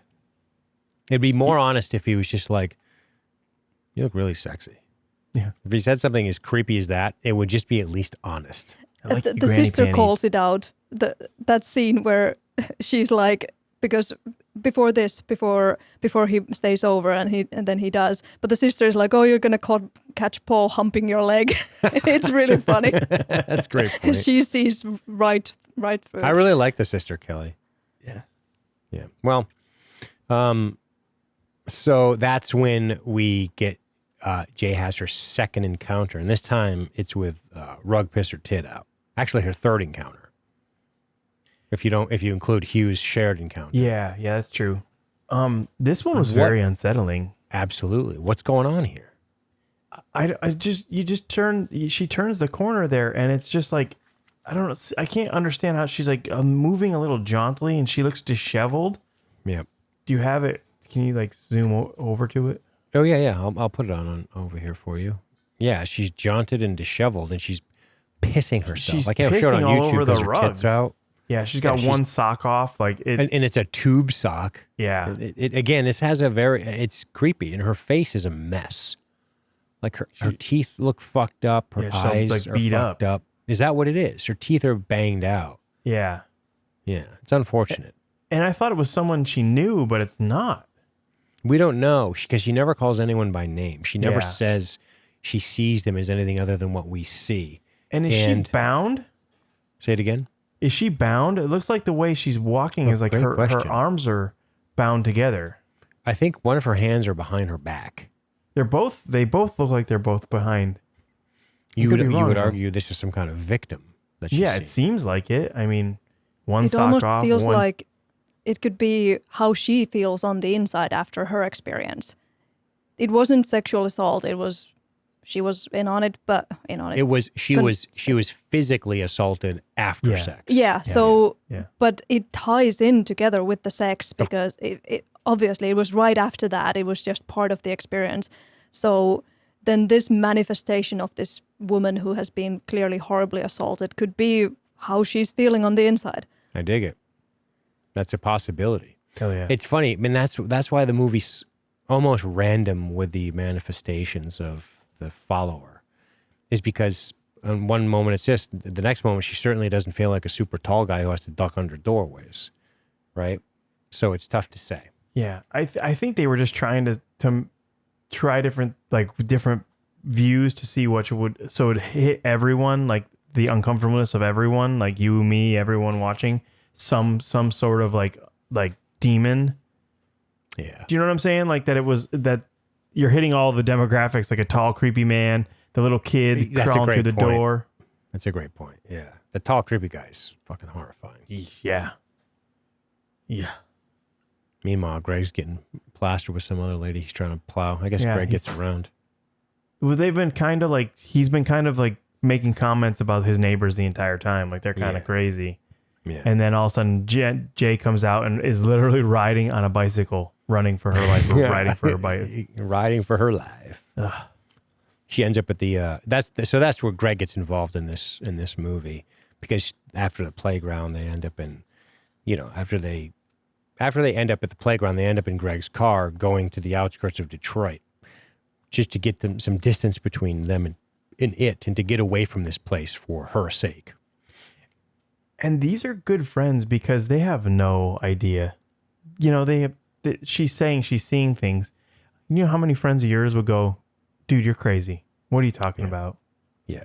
Like, well, I guess that gets us back to the real frightening part of this, which is this guy's attack of her. And now beyond that, they never don't support her, but do they believe her? It doesn't matter. They treat her in a way that is, we want to be here for you. Yeah. Right. We're Her here sister for you. especially. Yeah. Right. Because it does. So that becomes the other part of this, is that there's always this, do you believe a woman who says she's been assaulted type of thing, right? Yeah. They can't see it. They don't know, right? It's one of those things too. It could have that metaphorical underpinning to it as well. Again, I'm reading into this because we already know what the guy said, but it is cool to think about it that way. They support her. They don't say they don't believe her, but I do like that there's no parents involved. That makes it almost a lonely feeling. Like if it wasn't for her friends, she'd truly be alone in this stuff. Yeah. She's dealing with most of it with only her friends. There's nobody else helping her. Mostly alone with her friends at times, but yes, alone in her own mind. But yeah, her friends being there, it does matter. Her sister's great to her. So it would seem. I love the circling of the wagons. I like that. And even her neighbor, Greg, is like, all right, cool. Something's going on, so let's just get out of here. Let's just get out of here. Yep. Yeah, it makes him not a complete piece of shit, because we already know he fucked her in high school. Yeah. And if he was like, oh, well, who gives a fuck about her now that I fucked her? He's not that guy. It doesn't seem. Now he's like, what the fuck's going on? You all right? Yeah, I think he goes to see them, He's seeing like not typical behavior from his neighbors. So I kind of like that. Yeah. I kind of like that he kind of just nonchalantly walks over, and it's kind of a red herring for a moment. She looks over and is like, do you guys see him? And they're like, yeah, it's your neighbor. Exactly. And she's like, oh, okay, good. So this is where they get into the investigation phase of the movie, which is essentially, who is this guy? We want to know more about this guy. So they end up, they want to go to what they think is this kid's Hugh's house, right? Yeah, but it's not. It isn't. It's a fucking flop house with tin cans as an alarm system in the windows. And damn, dude, this dude probably gave you a disease worse than a walking ghost killer. Yeah, for real, right? If this guy lives here and he puts something in your body that was attached to his, I can assure you better get to the doctor ASAP, because fuck. Yeah, it looks like a squat house for a drug addict. Then yeah, it's a heroin. It's fucking Detroit, dude. It's a heroin den. I've been up there. It's a it's rough what people place. in the real estate business call a real fixer-upper. Yeah, the buildings are completely overtaken by nature after 5 years. Yeah, this happened after the auto collapse and after the crash and everything in Detroit, and you could buy real estate very inexpensively out there. Oh yeah. Yep, you could have bought a house on the cheap, and now if you hope it. I think this continues. I think we're going to see some of this in Barbarian. Is it Detroit? I think it's Detroit and Barbarian. If it's not Detroit, it might be outside of Philly. Oh, really? I don't remember, because it is bad. They go by some real fucking flop houses in Barbarian. But we'll talk about that next time. Yeah, baby. Yeah. But yeah, this is the investigation phase, right, Scott? Where they end up what they think is his house. And what does Paul do? He goes right to the Playpen magazines. Can you imagine being so deprived of sex and such a sex pest that you sit on a sheetless mattress, what indubitably has cum and ass sweat stains from this kid, where he's got rolled up tissues. By the way, tissues, ever wipe your dick after jerk off session with tissues? Don't recommend it. That shit sticks to you like goddamn wallpaper. Don't do it. PSA. That's my PSA. Don't do it. Don't use tissues on your dick after you jerk off or have sex because it is wallpaper stuck to your dick. And if you try to peel it off, it actually hurts. Don't do it. It's paper mache at this point. It's paper mache. Yeah. I'm making a fucking Halloween mask on my dick. Arr. It's the slightly above average tall scary monster. God damn. As long as the average keeps going down, I keep getting bigger. I'm okay with that. That's how it works. We're working towards it. Oh, fuck. So this leads them to seeing a picture in the nudie mag that Paul's creepily flipping through after dumping the cum rags off of it, of a girl wearing a Letterman jacket in a picture with him to a place called Lawson High. This leads them to Lawson High. This leads them to learning his name is in fact Jeff Rudman. This leads them to Jeff Rudman's actual house. So strangely enough, Titty Mag Paul, the sex pest, helped discover a clue which led them to learning that he was in fact Jeff Rudman and where he lives. So they decide, we're going to go confront this fucking guy because we need more information. Good detective work. Yeah. I mean, the cops obviously didn't give a shit whatsoever, so I'm glad someone did. It doesn't seem that any responsible parties give much of a shit. Yeah. Except for these kids that are going through it. Exactly. This is sort of the middle of the movie where we're really working ourselves towards the end. Yeah, everyone's gotten their Scooby suits on and they're all together trying to figure out who's running the haunted museum. So it's at this point where you have to ask yourself, all of her friends and her family, her sister, and now Greg's in the mix, because Greg is probably just like, here's probably, what do you think, here's an interesting thought. What do you think is going through their heads here? Okay, sister maybe believes her, let's say that's a given. But the other friends, maybe they don't, but maybe they're thinking, did this guy sexually assault her and she doesn't want to say? Right? What is Greg thinking? Greg's the new party. He's very unemotionally involved in this until he becomes emotionally involved in this. He's probably thinking this fucking scumbag did something to her. I kind of want to find out. Well, I think it's that, or I think they're all initially like, maybe they don't think she's telling the truth until they find this guy and he's confirming the situation. That's right. He's like, he's like, this is not what you got to find someone so we can get off the hook so I can stop worrying. Like, and maybe they see him as like a predator, but I don't think so. I think they fall in line pretty quick once he starts corroborating her story. Or maybe they see him as both, a kind of a predator asshole and also telling the truth. Yeah, the most jarring thing to me is that they cut right to just sitting in a circle outside when Paul and the sister and Yara, they see this guy dump Jay out of the car in her underwear, tied up. Yeah. And they're just like, oh, cool, let's sit and talk to this guy. How are they not more upset? Well, maybe they were initially, but it just cuts to them sitting there and talking. It's a great point, and I wonder if that was, Maja, I wonder if that was done because they were like, why don't we get through the initial hostilities and just cut to them sitting in a fucking having a powwow on the front lawn, right? And just chatting. I don't know. What do you think? Would the movie be better served by them being like, "What the fuck? How dare you?" Blah blah blah blah blah. Do you think the movie just wanted to cut that because to do that, I think shatters this dreadful feeling and it makes it a little bit more real. I think so what we're saying is, do we want the realism of that happening, or do we want to cut right to him spooking them with his creepy, we're sitting in a circle campfire tale to keep the movie in that headspace versus it's really what you did is shitty to her headspace. We don't want that to become the focus for the screenwriter, right? Oh, are you talking to me or her? Both of you fucking dum-dums. No, I think they did it for for pacing reasons and for what you're saying. It's like it kind of makes it too real. It takes the suspenseful supernatural out of it because we're having this, they're going to have a confrontation. It's not needed. You really need to get to the crux of the story, which is what he knows about this thing. Yeah, I think that's what they want. That's why they streamlined it and they cut it out. There's no hostility. They're just like, whatever. We need to listen to what he's saying. Yeah, it's a good point because then we get into the whole like, oh, nobody believes that whole trope of like trying to convince the people and that being a whole thing that has to be gone through before we get to the realization like, okay, this is actually happening. Right. The horror, the difficulty in a horror movie is convincing people that that you believe the person who's seeing the fucking ghosts, and then wasting all the time on that, and then we finally have to do it. The best movie ever, the best way that this is handled ever is in the movie Fright Night. It's the best way that that's done, because they want to, and it's when they bring Peter Vincent to Jerry Dandridge's house, and he's just doing it to satisfy these kids. He's like, this kid's troubled. I'll do this for him just to help him out. They're paying me. We learn he's being paid. And then he looks and he sees no Jerry Dandridge in the cigarette mirror case, and he drops it.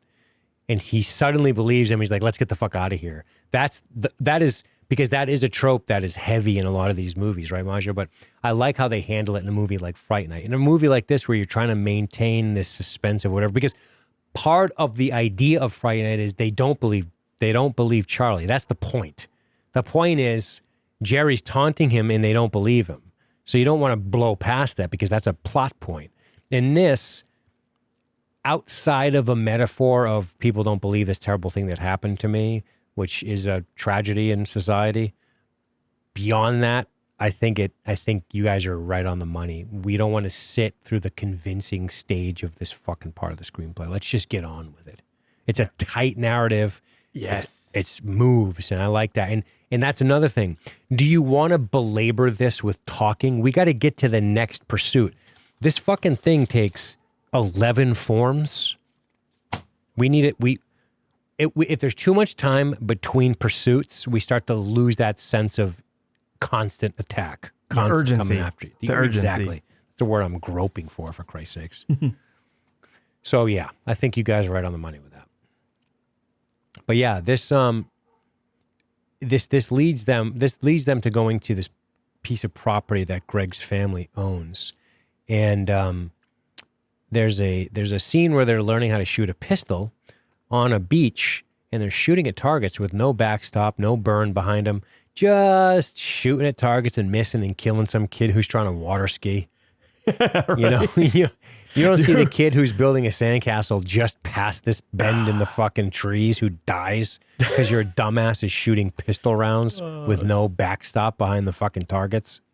Real quick, I'll jump ahead. There's a point where she's shooting at the entity, and her friends are downrange, and they're Twice literally diving to the ground, like, stop shooting, stop. What the fuck? What are you doing? You taught her how to use a pistol 4 minutes ago. That's going to happen.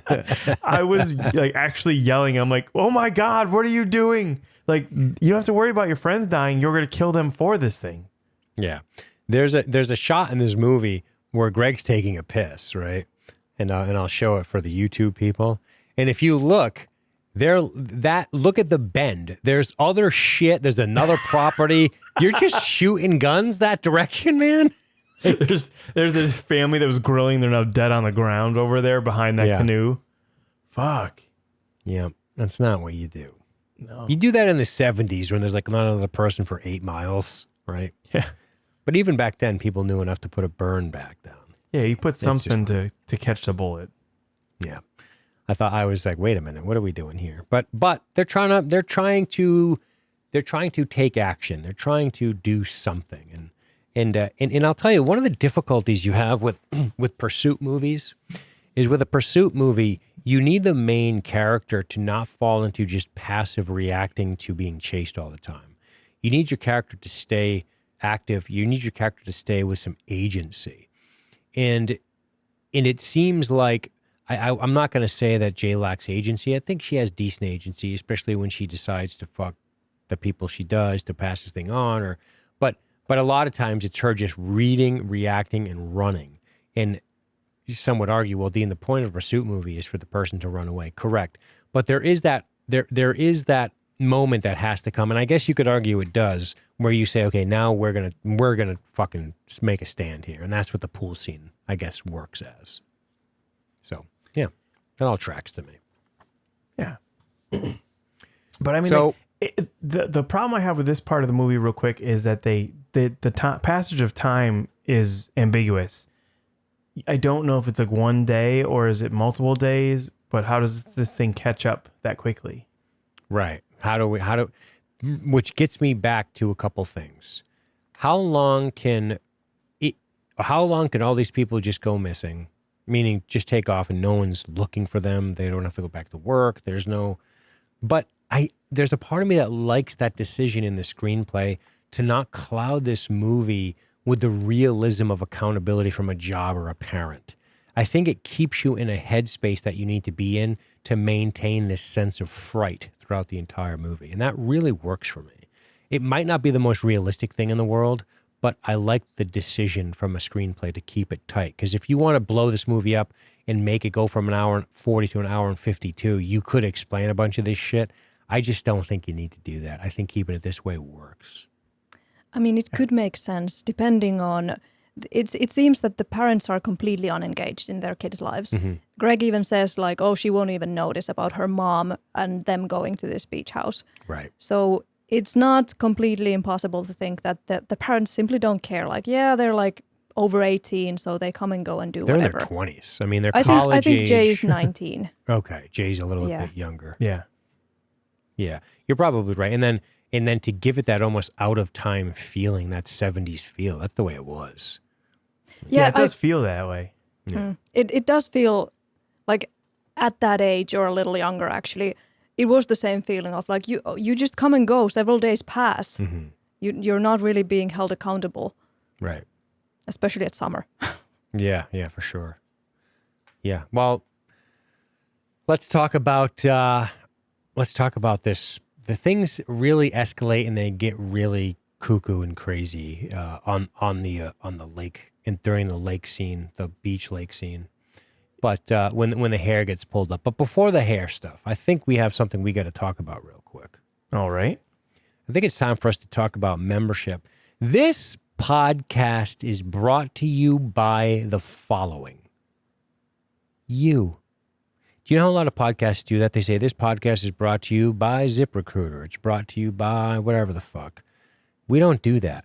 This podcast is brought to you. You're listening to this podcast right now on the Lost Drive-In feed because LSG Media is supported by the listeners.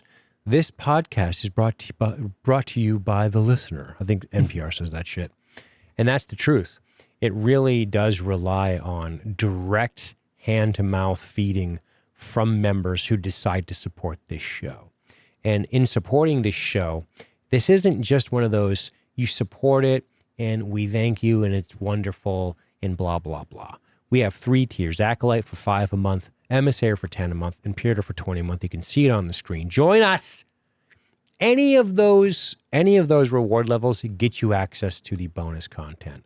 We did a bonus content. If you listen to the X episode, we did a bonus episode where we rated our top 5 A24 movies. We got member feedback. We got listener feedback, actually. And we have another bonus we're going to be doing where we actually are going to be talking about some of the scariest movies we've seen. That's also an example of a bonus episode, a companion piece to the main feed, as it were. And that that bonus feed called the Lost Drive-In After Hours exists because we get support from the listeners. Period. End of sentence. And I implore everyone to consider it. We lost all of our members in a really fucked up technological situation, which you can read about on the website at lsgmedia.net. We have recovered a lot of that business, at least 80%, I would say, at this point. And we're still striving to get closer and closer to 400.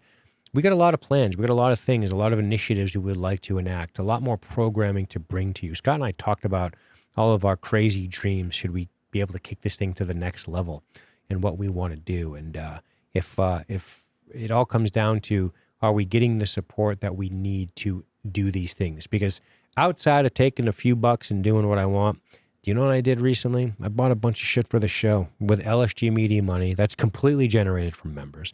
I had to buy a mouse. I had to buy a new camera. I got another new camera I want to buy. I want to get a couple new mics. I want to get another mic stand. All that shit is paid for by the listeners. We dump it back into the business. We invest in it. Now, I don't ask Scott to. Scott gets paid, right? Scott gets a fucking 1099. He's a legit fucking contractor. That's right. And local 401.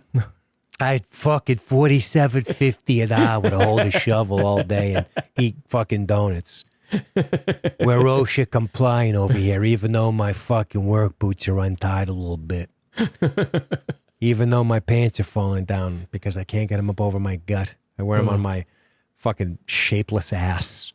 That's the most Massachusetts thing I've ever heard. 47.50. My foreman gives me 26 days off. Anyway. Oh my God.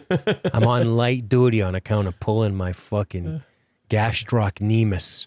Oh, God. You think he would know what gastrocnemius is? No. My leg there, my lower leg, he'd say. I hope my leg.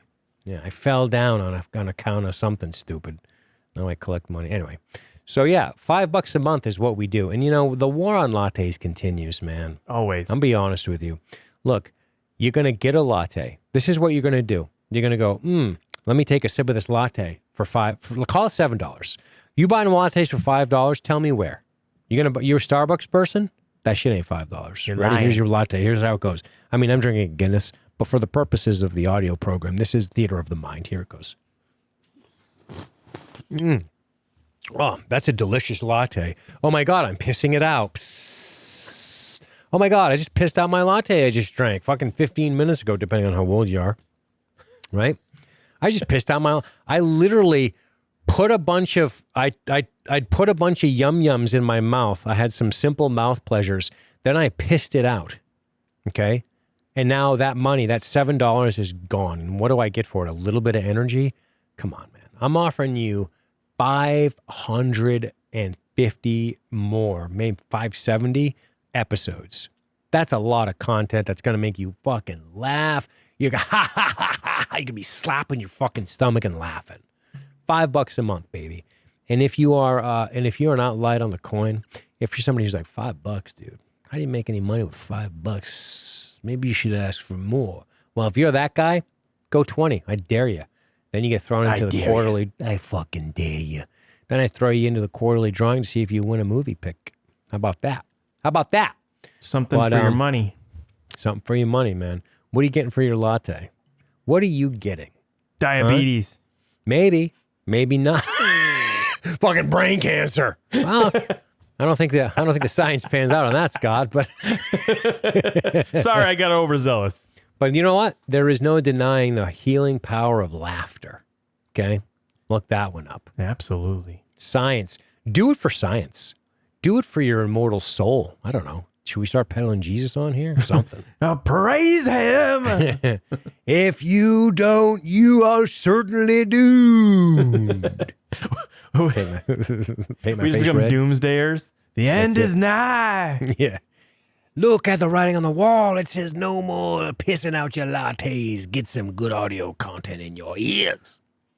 Do it for Jesus or something. I don't know. But do it for us. Let's be real. I could sit here and go, support independent podcasting. You're not supporting independent podcasting. You're supporting an independent podcast. Yeah. One that's been in the game a while. One that's weathering storms. Man, we lost a fucking 9-year host. We're still going. We ain't afraid. We're here. We're here. We're still on the fucking beach. Now we need to get our asses to Berlin. Yep. That's another. I was gonna say we jumped out of the plane. We landed. We got away from the German, sniper groups. We're on the beach. We need your assistance to push over those mortar holes. Wait a minute. If we jumped out of a plane, why did we then go to the beachfront? I think we're bad as paratroopers. Okay, well maybe you're a paratrooper. Could you imagine if that's what happened to Band of Brothers? They jump out of the plane, they land right on Omaha. Oops. Oh shit. We fucked up. We fucked up. Well, they fucked up anyway in real life, but we won't get into that. Yeah, well, a lot of flack. Caught a lot of flack. Happens. So, listen, you're going to piss out your latte anyway. It's not going to be that great. And can you account for what's in it? I don't know what's in it. Some hormones or some shit. Yeah. Something's going to make you grow latte titties. I don't fucking know. But it's not going to make you grow anything except a bunch of laughter. LSG Media, baby. You like it. You're this far into the pod. Give it a shot. Support it, man. Right? Absolutely. You hear about this shit all the time. How much money are you going to give to Starbucks, guys? Do the math. They got enough of our money, guys. They really do. Do the math. All right. That's my pitch. LSGmedia.net. That's LSGmedia.net. Plans start at $5 a month. They go up from there. You can cancel anytime. You get discounts. You get votes. You get all kinds of shit. It's a good time. And you're going to be able to hear the bonus episode. You know what the bonus episode this month is? Child's Play, bitch. We're doing Freaky Dolls. So good. And Child's Play won the vote. Can't wait to talk about it. That's going to be for members only, as well as anything that we do. We do 2 to 4 bonus episodes a month. Let's just say that. So you're always getting shit. Always. All right. Enough. Let's get back to this sort of the end of the second act and wrap this fucker up. What do you say?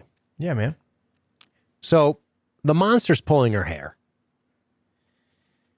This is where it goes downhill for me. Me too.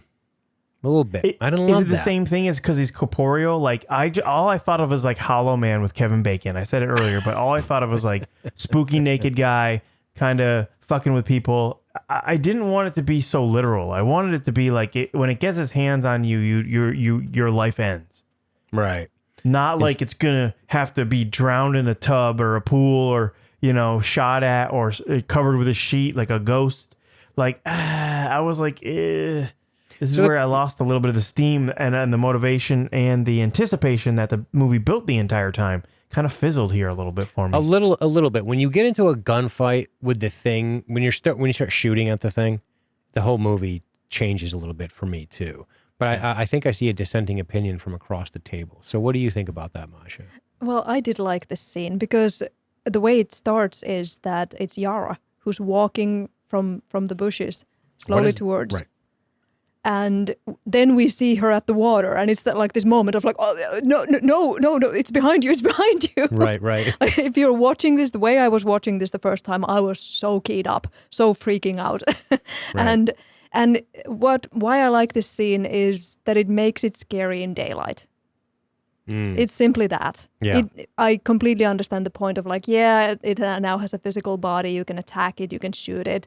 It takes something away, but I do like that it gets you no matter where you are, what time it is. It's not only the scary stuff happening in the night, sneaking up on you. You're at a beach, right? And it still manages to terrify you. And it looks like Yara. Yeah, it does. Yeah, who's wearing less clothes? Again, I think good point, by the way, good counterpoint, I should say. I think if we go back to this, we have to ask ourselves, is there any significance in the way it appears? Is it as simple as what Hugh/Jeff said in the beginning, which is sometimes it looks like people so it can hurt you? Yeah, but why are they always in their panties? Why is it always people like that that are they want to hurt you, fine, but why are they always in their panties? Are you suggesting they shouldn't be in their panties? No, maybe if I was the monster, that's how it would go. But I mean, I don't know. It's. Yeah, what does that mean? Why? Why is it specifically outside of the old woman who wasn't in her panties? Why is it that the women? So let's go down the list again, Scott. Yeah. Naked woman in the beginning. That's as naked as one can be. Rug piss her tit out. Yara wearing less. Beach girl wearing a nightie because there's a beach girl, not just Yara. Then there's Greg's mom with her tit out. Then there's rooftop cock out. So that is 1, 2, 3, 4, 5, 6. About half of the forms it takes has some kind of weird sexual tone to it. Is she wearing less though? Because the real Yara is in a swimsuit behind them. She's in a swimsuit, but when I say less, I mean, right, but you don't wear a nightie to the beach even if it shows less. No. Right? So she's wearing, it looks like her sleeping clothes. Yeah, it looks like sleep shorts and a top, Yeah, like all a of them. cami top. All of them are in some kind of like vulnerable kind of that's what I mean. Clothing or out. Yeah. Like the old lady's in her sleep nightgown, like they were woken up this way or something. It's got to have some meaning to it because it's not. Why would you do that otherwise? It begs the question, does Rug piss her tit out? Just pull one tit out of her brow when she goes to sleep, tie one hand behind her back, punch her own teeth out, and then piss the bed? And leave one sock on? I mean, Jesus I don't know. Christ. Yikes. Or it's just that these people look out of place in a crowd. Yeah. It's made you can spot them. There's something unnerving, like, why is there an old woman just in a nightgown? Right. Absolutely. So as we wind down towards the end of this movie here, we know that this leads to flight away from this place, a car accident. She ends up in the hospital and Greg fucks her. Yeah, which was, it seemed that part was very edited poorly. It seems Hit like me. out of nowhere, it's like she's in there in her bed, and all of a sudden he's on top of her, thrusting away. But there was no like talk. There's no planning. Like, does he know what he's getting into? Is he trying to believe save her her now. Does he not believe her now? Because he must. Well, I mean, I don't know. I don't think so, because he's very nonchalant after it. He's like, no, nothing's come after me. Nothing's got me. He's walking around like he's not even prepared. Yeah. Real quick, sister's cuter than the main girl. Just throwing Absolutely. it out there. Yeah. Like her style. So what do you have a thought on this? No, I like the way it's shot because it's panning the windows of the different hospital rooms of like, in this room there's a family with their kid sick. That's awful. And then we get to the window where it's Jay and Greg just fucking in a hospital bed. I just like the way it was shot. Yeah. It's showing the scene. Do you think the person she shares the room with was just pretending to be asleep and listening, or was just watching? Is there somebody else in that room? There's got to be. You rarely get a personal room nowadays. Yeah, it's true. That's true. But yeah, like right here, we're looking. Greg's kind of just, bumming around the neighborhood in his, jacket and sweatpants. What the fuck is he wearing? I don't know. Get it together, dude. But he doesn't take it seriously. It's like people with their Crocs. Stop it with the Crocs. No open-toed shoes. Ugh. Crocs and socks. Oh, God. And then Greg goes after himself. Dude, as one of the final manifestations. That's very uncanny. There's something, the way it moves, you can tell that's not actually him. You know what I mean? It's got like you mean like it's meaning it's some sort of creature. Yeah, because the way it walks, it's very jarring, like a kind of like a someone who's not all there. I don't know. I watched it a couple of times. Like, look at how he's walking. Yeah, it is odd for sure. And then he just goes up and grabs like a pot, and just another time the window gets smashed. Yeah. See, it has problems with doors. It can't get in. Hey, can break the fuck out of a window. Yeah, but it can't open the door. Yeah. I love how it's resourceful. It's very Antifa. fuck a door. I'll fucking throw a brick through a window, though. That's easy. Heaven forbid I have to open a fucking door. I'm not doing that, but I will break your window. Certainly ain't opening problem. the door to go to your fucking job.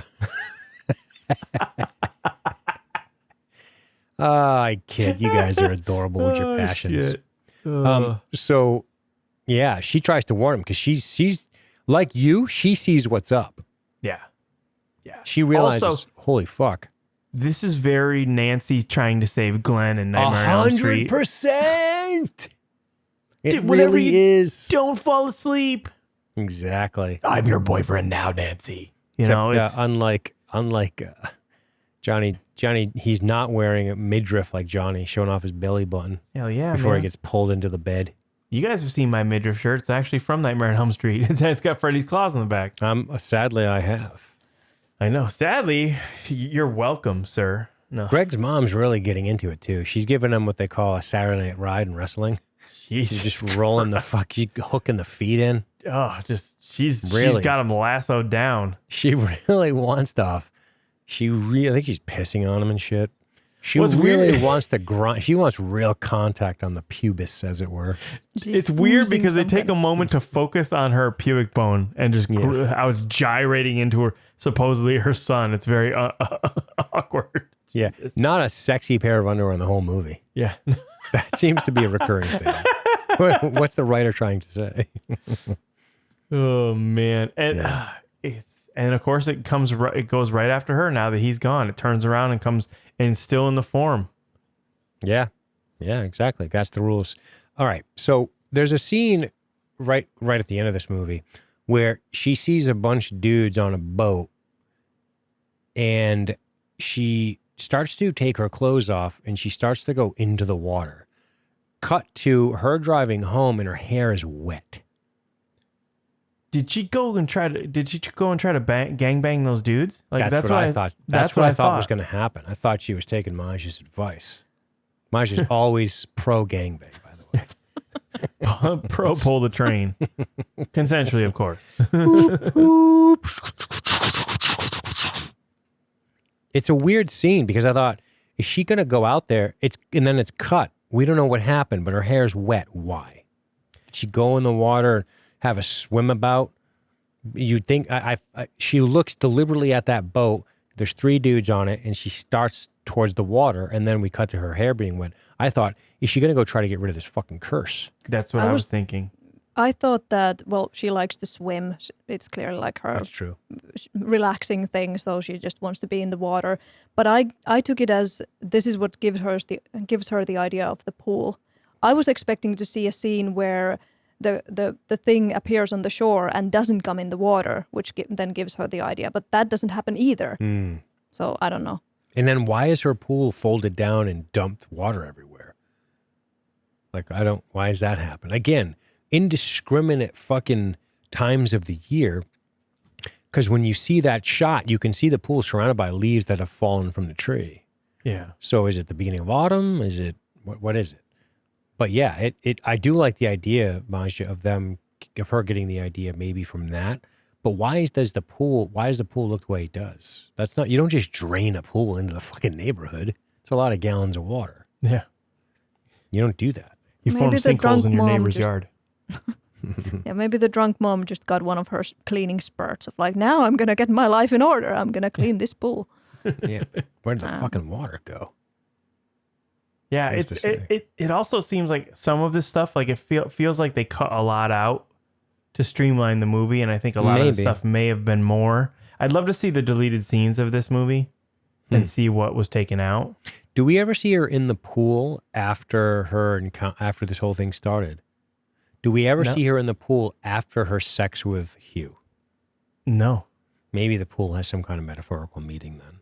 You know, it's a place where she has a sense of peace, and now it seems to all be gone, and maybe the pool somehow represents that. I don't know. Huh. But I don't, I'm just pulling shit out of my ass at this point, guys. I'm going to be honest with you. I don't really know. Well, it's left very, up to your own interpretation, which is cool. I like that. Yeah. The ending as well when we get there, but after rooftop cock? After rooftop cock, they end up at, what is this, some old fucking abandoned YMCA? Yeah. This old abandoned place that they have to go through these weird, creepy fucking hallways, and then the pool is in perfect condition. Yeah. That was weird too. Who's taking care of this? Exactly. Maybe it's the way to sneak in. But so the pool finale. What do we think about the pool finale? Let me start with you, Scott. I think it's stupid. I think that it ruins the movie, to be honest with you, for me, because, like, what are you going to do? Electrocute him?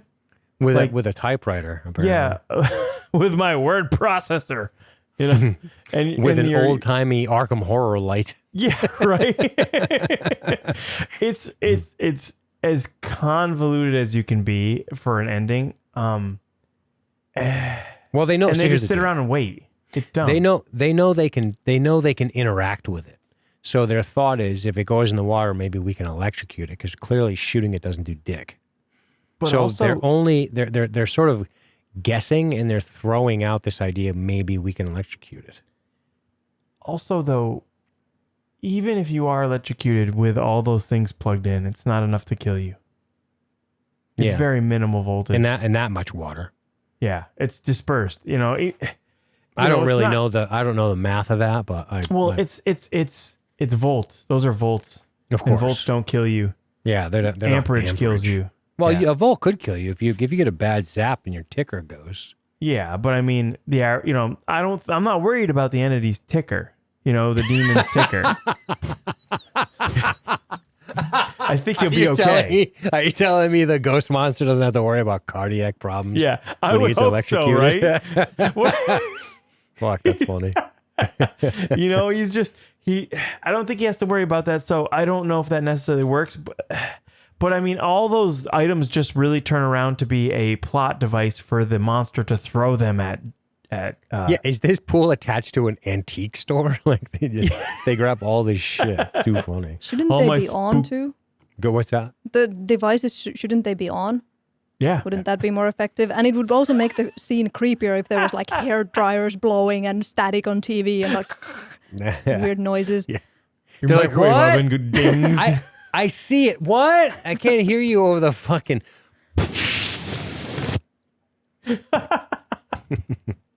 Yeah, it's weird for sure. I mean, It's I a little don't know, weird. I don't know how you would end it. To be perfectly frank, that would be sufficient for me, but because I'm not a director. But also, I mean, I was into it. I just thought it lost some of the steam. It also slows down here for like 5 minutes. Did you like even right now what we're watching is you're seeing them just hanging around waiting, Establishing shots of them lying around while she walks around in the water. but it's just too long. Yeah. It just seems too long. Right. But they have to let you know that it's been chasing them for a while, I guess. Yeah, it's got to catch up. You know, you got to give it Gotta an catch alley oop. I mean, it negotiates a bunch of doors. Yeah. They must And stink. I mean- Leave the doors open because these things Yeah. stink with doors. Any kind of wood, balsa wood, they can't get through. Yeah.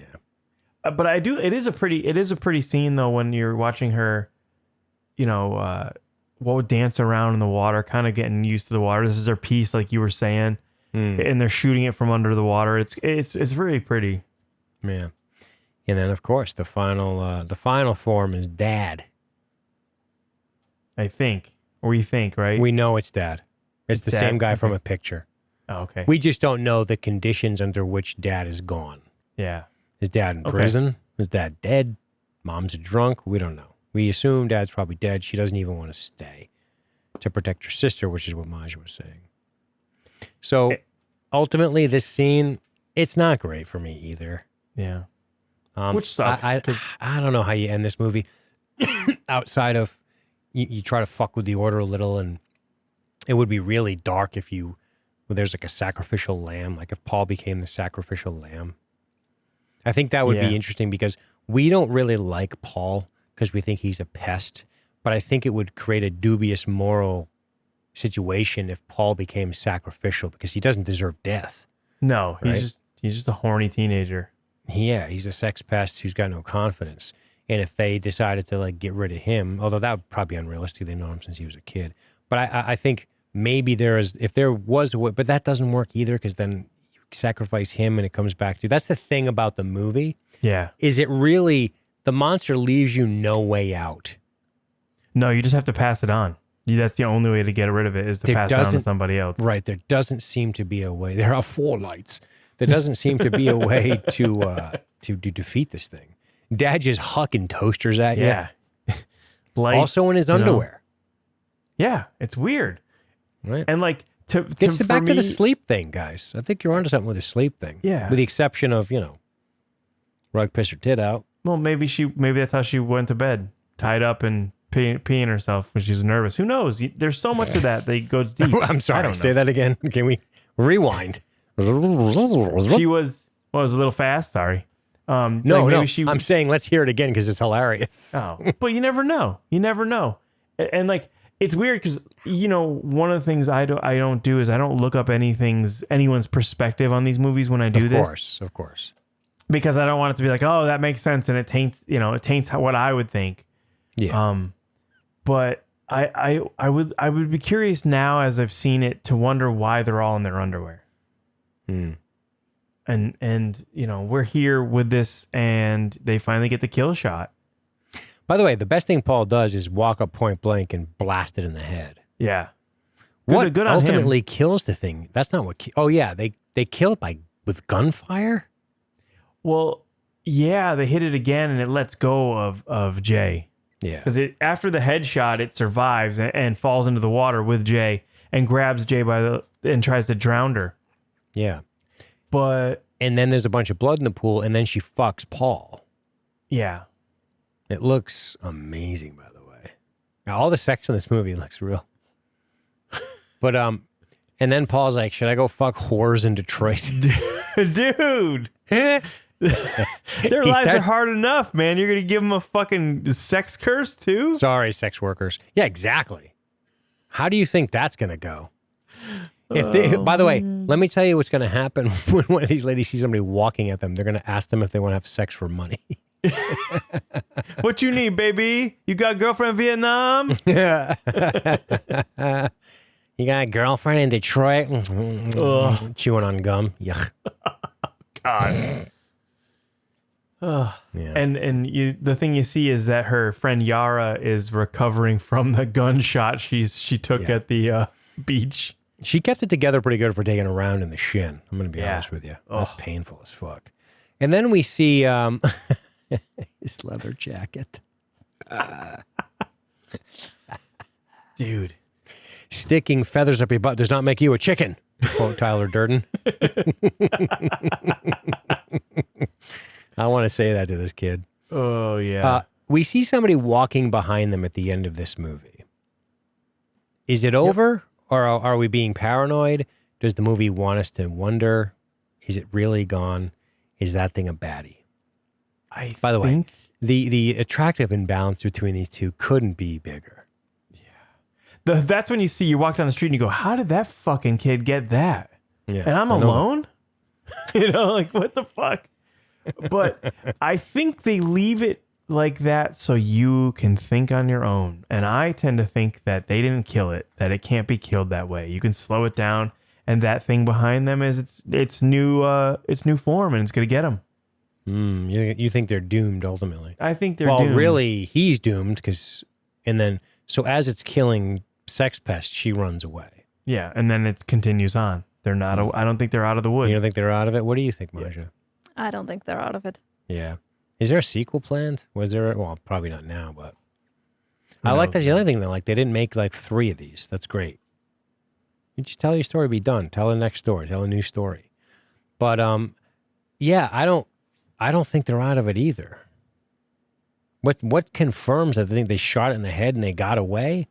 Who cares? Yeah, but they've gotten away many times, and exactly, and that doesn't mean anything. Yeah. Well, hey, that's the movie. That is It Follows. I think it's a scary movie, and I really liked the first 2/3 of the movie. I didn't love the pool scene. What did you think about the pool scene? You didn't say much about it, Masha. Well, when I first saw this movie, I was horrified. This was one of those that kept bothering me for months and months and creeping me out, and I was almost like, I don't want to see this again. What specifically was creepy about it?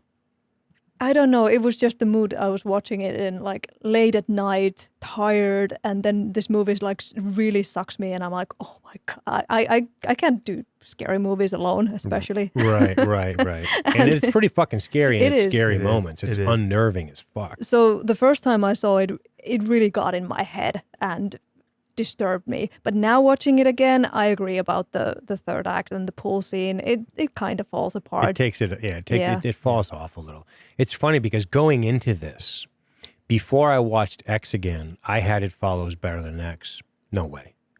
I think X is a superior movie to It Follows for sure.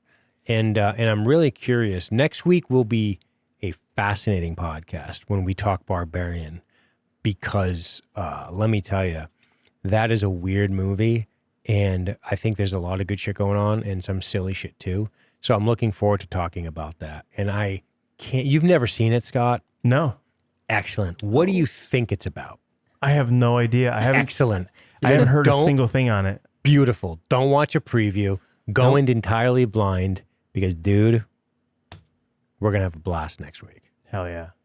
Any final thoughts on It Follows? It sounds like there's a unanimous agreement on the third act here. What do you anything else to add, either of you?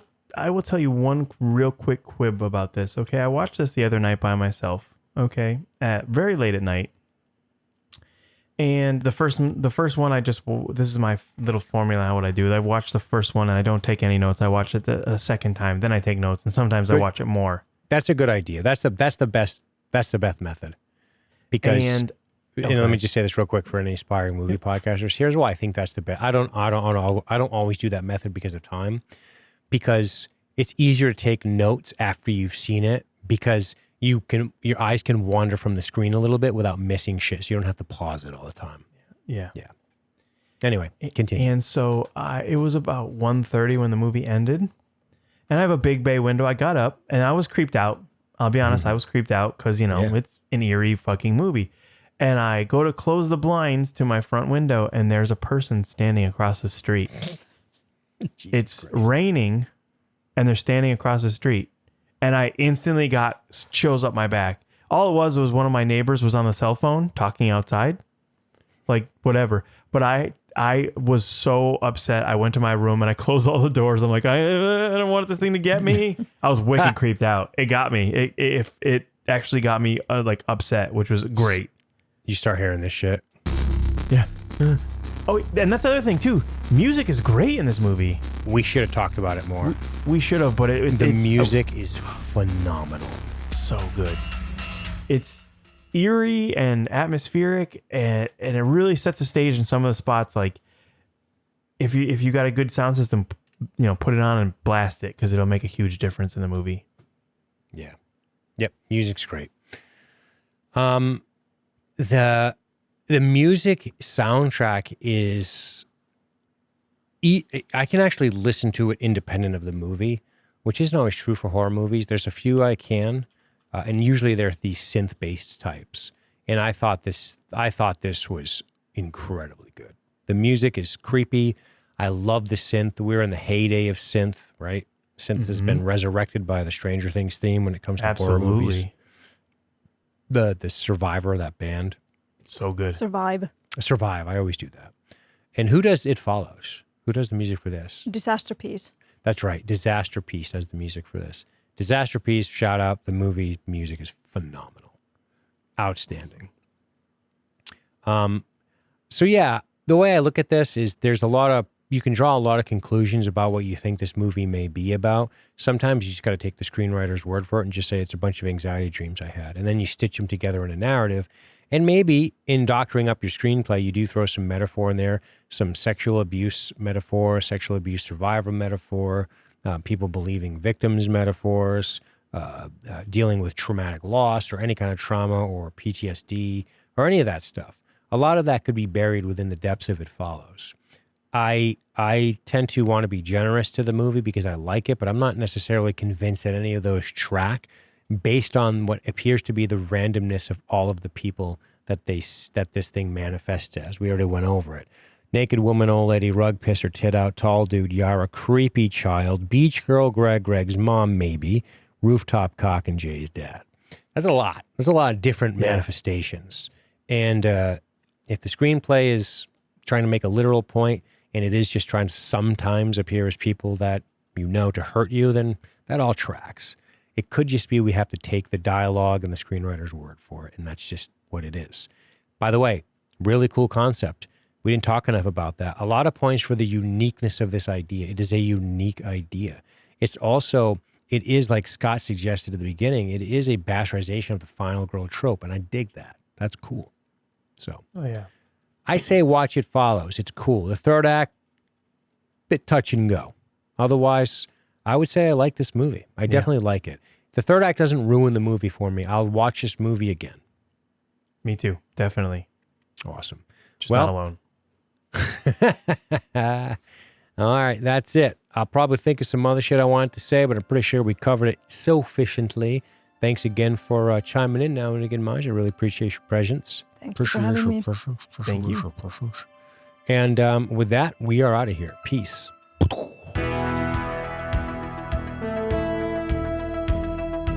You've been listening to The Lost Drive-In from LSG Media. Don't forget to visit us on the web at lsgmedia.net. That's lsgmedia.net.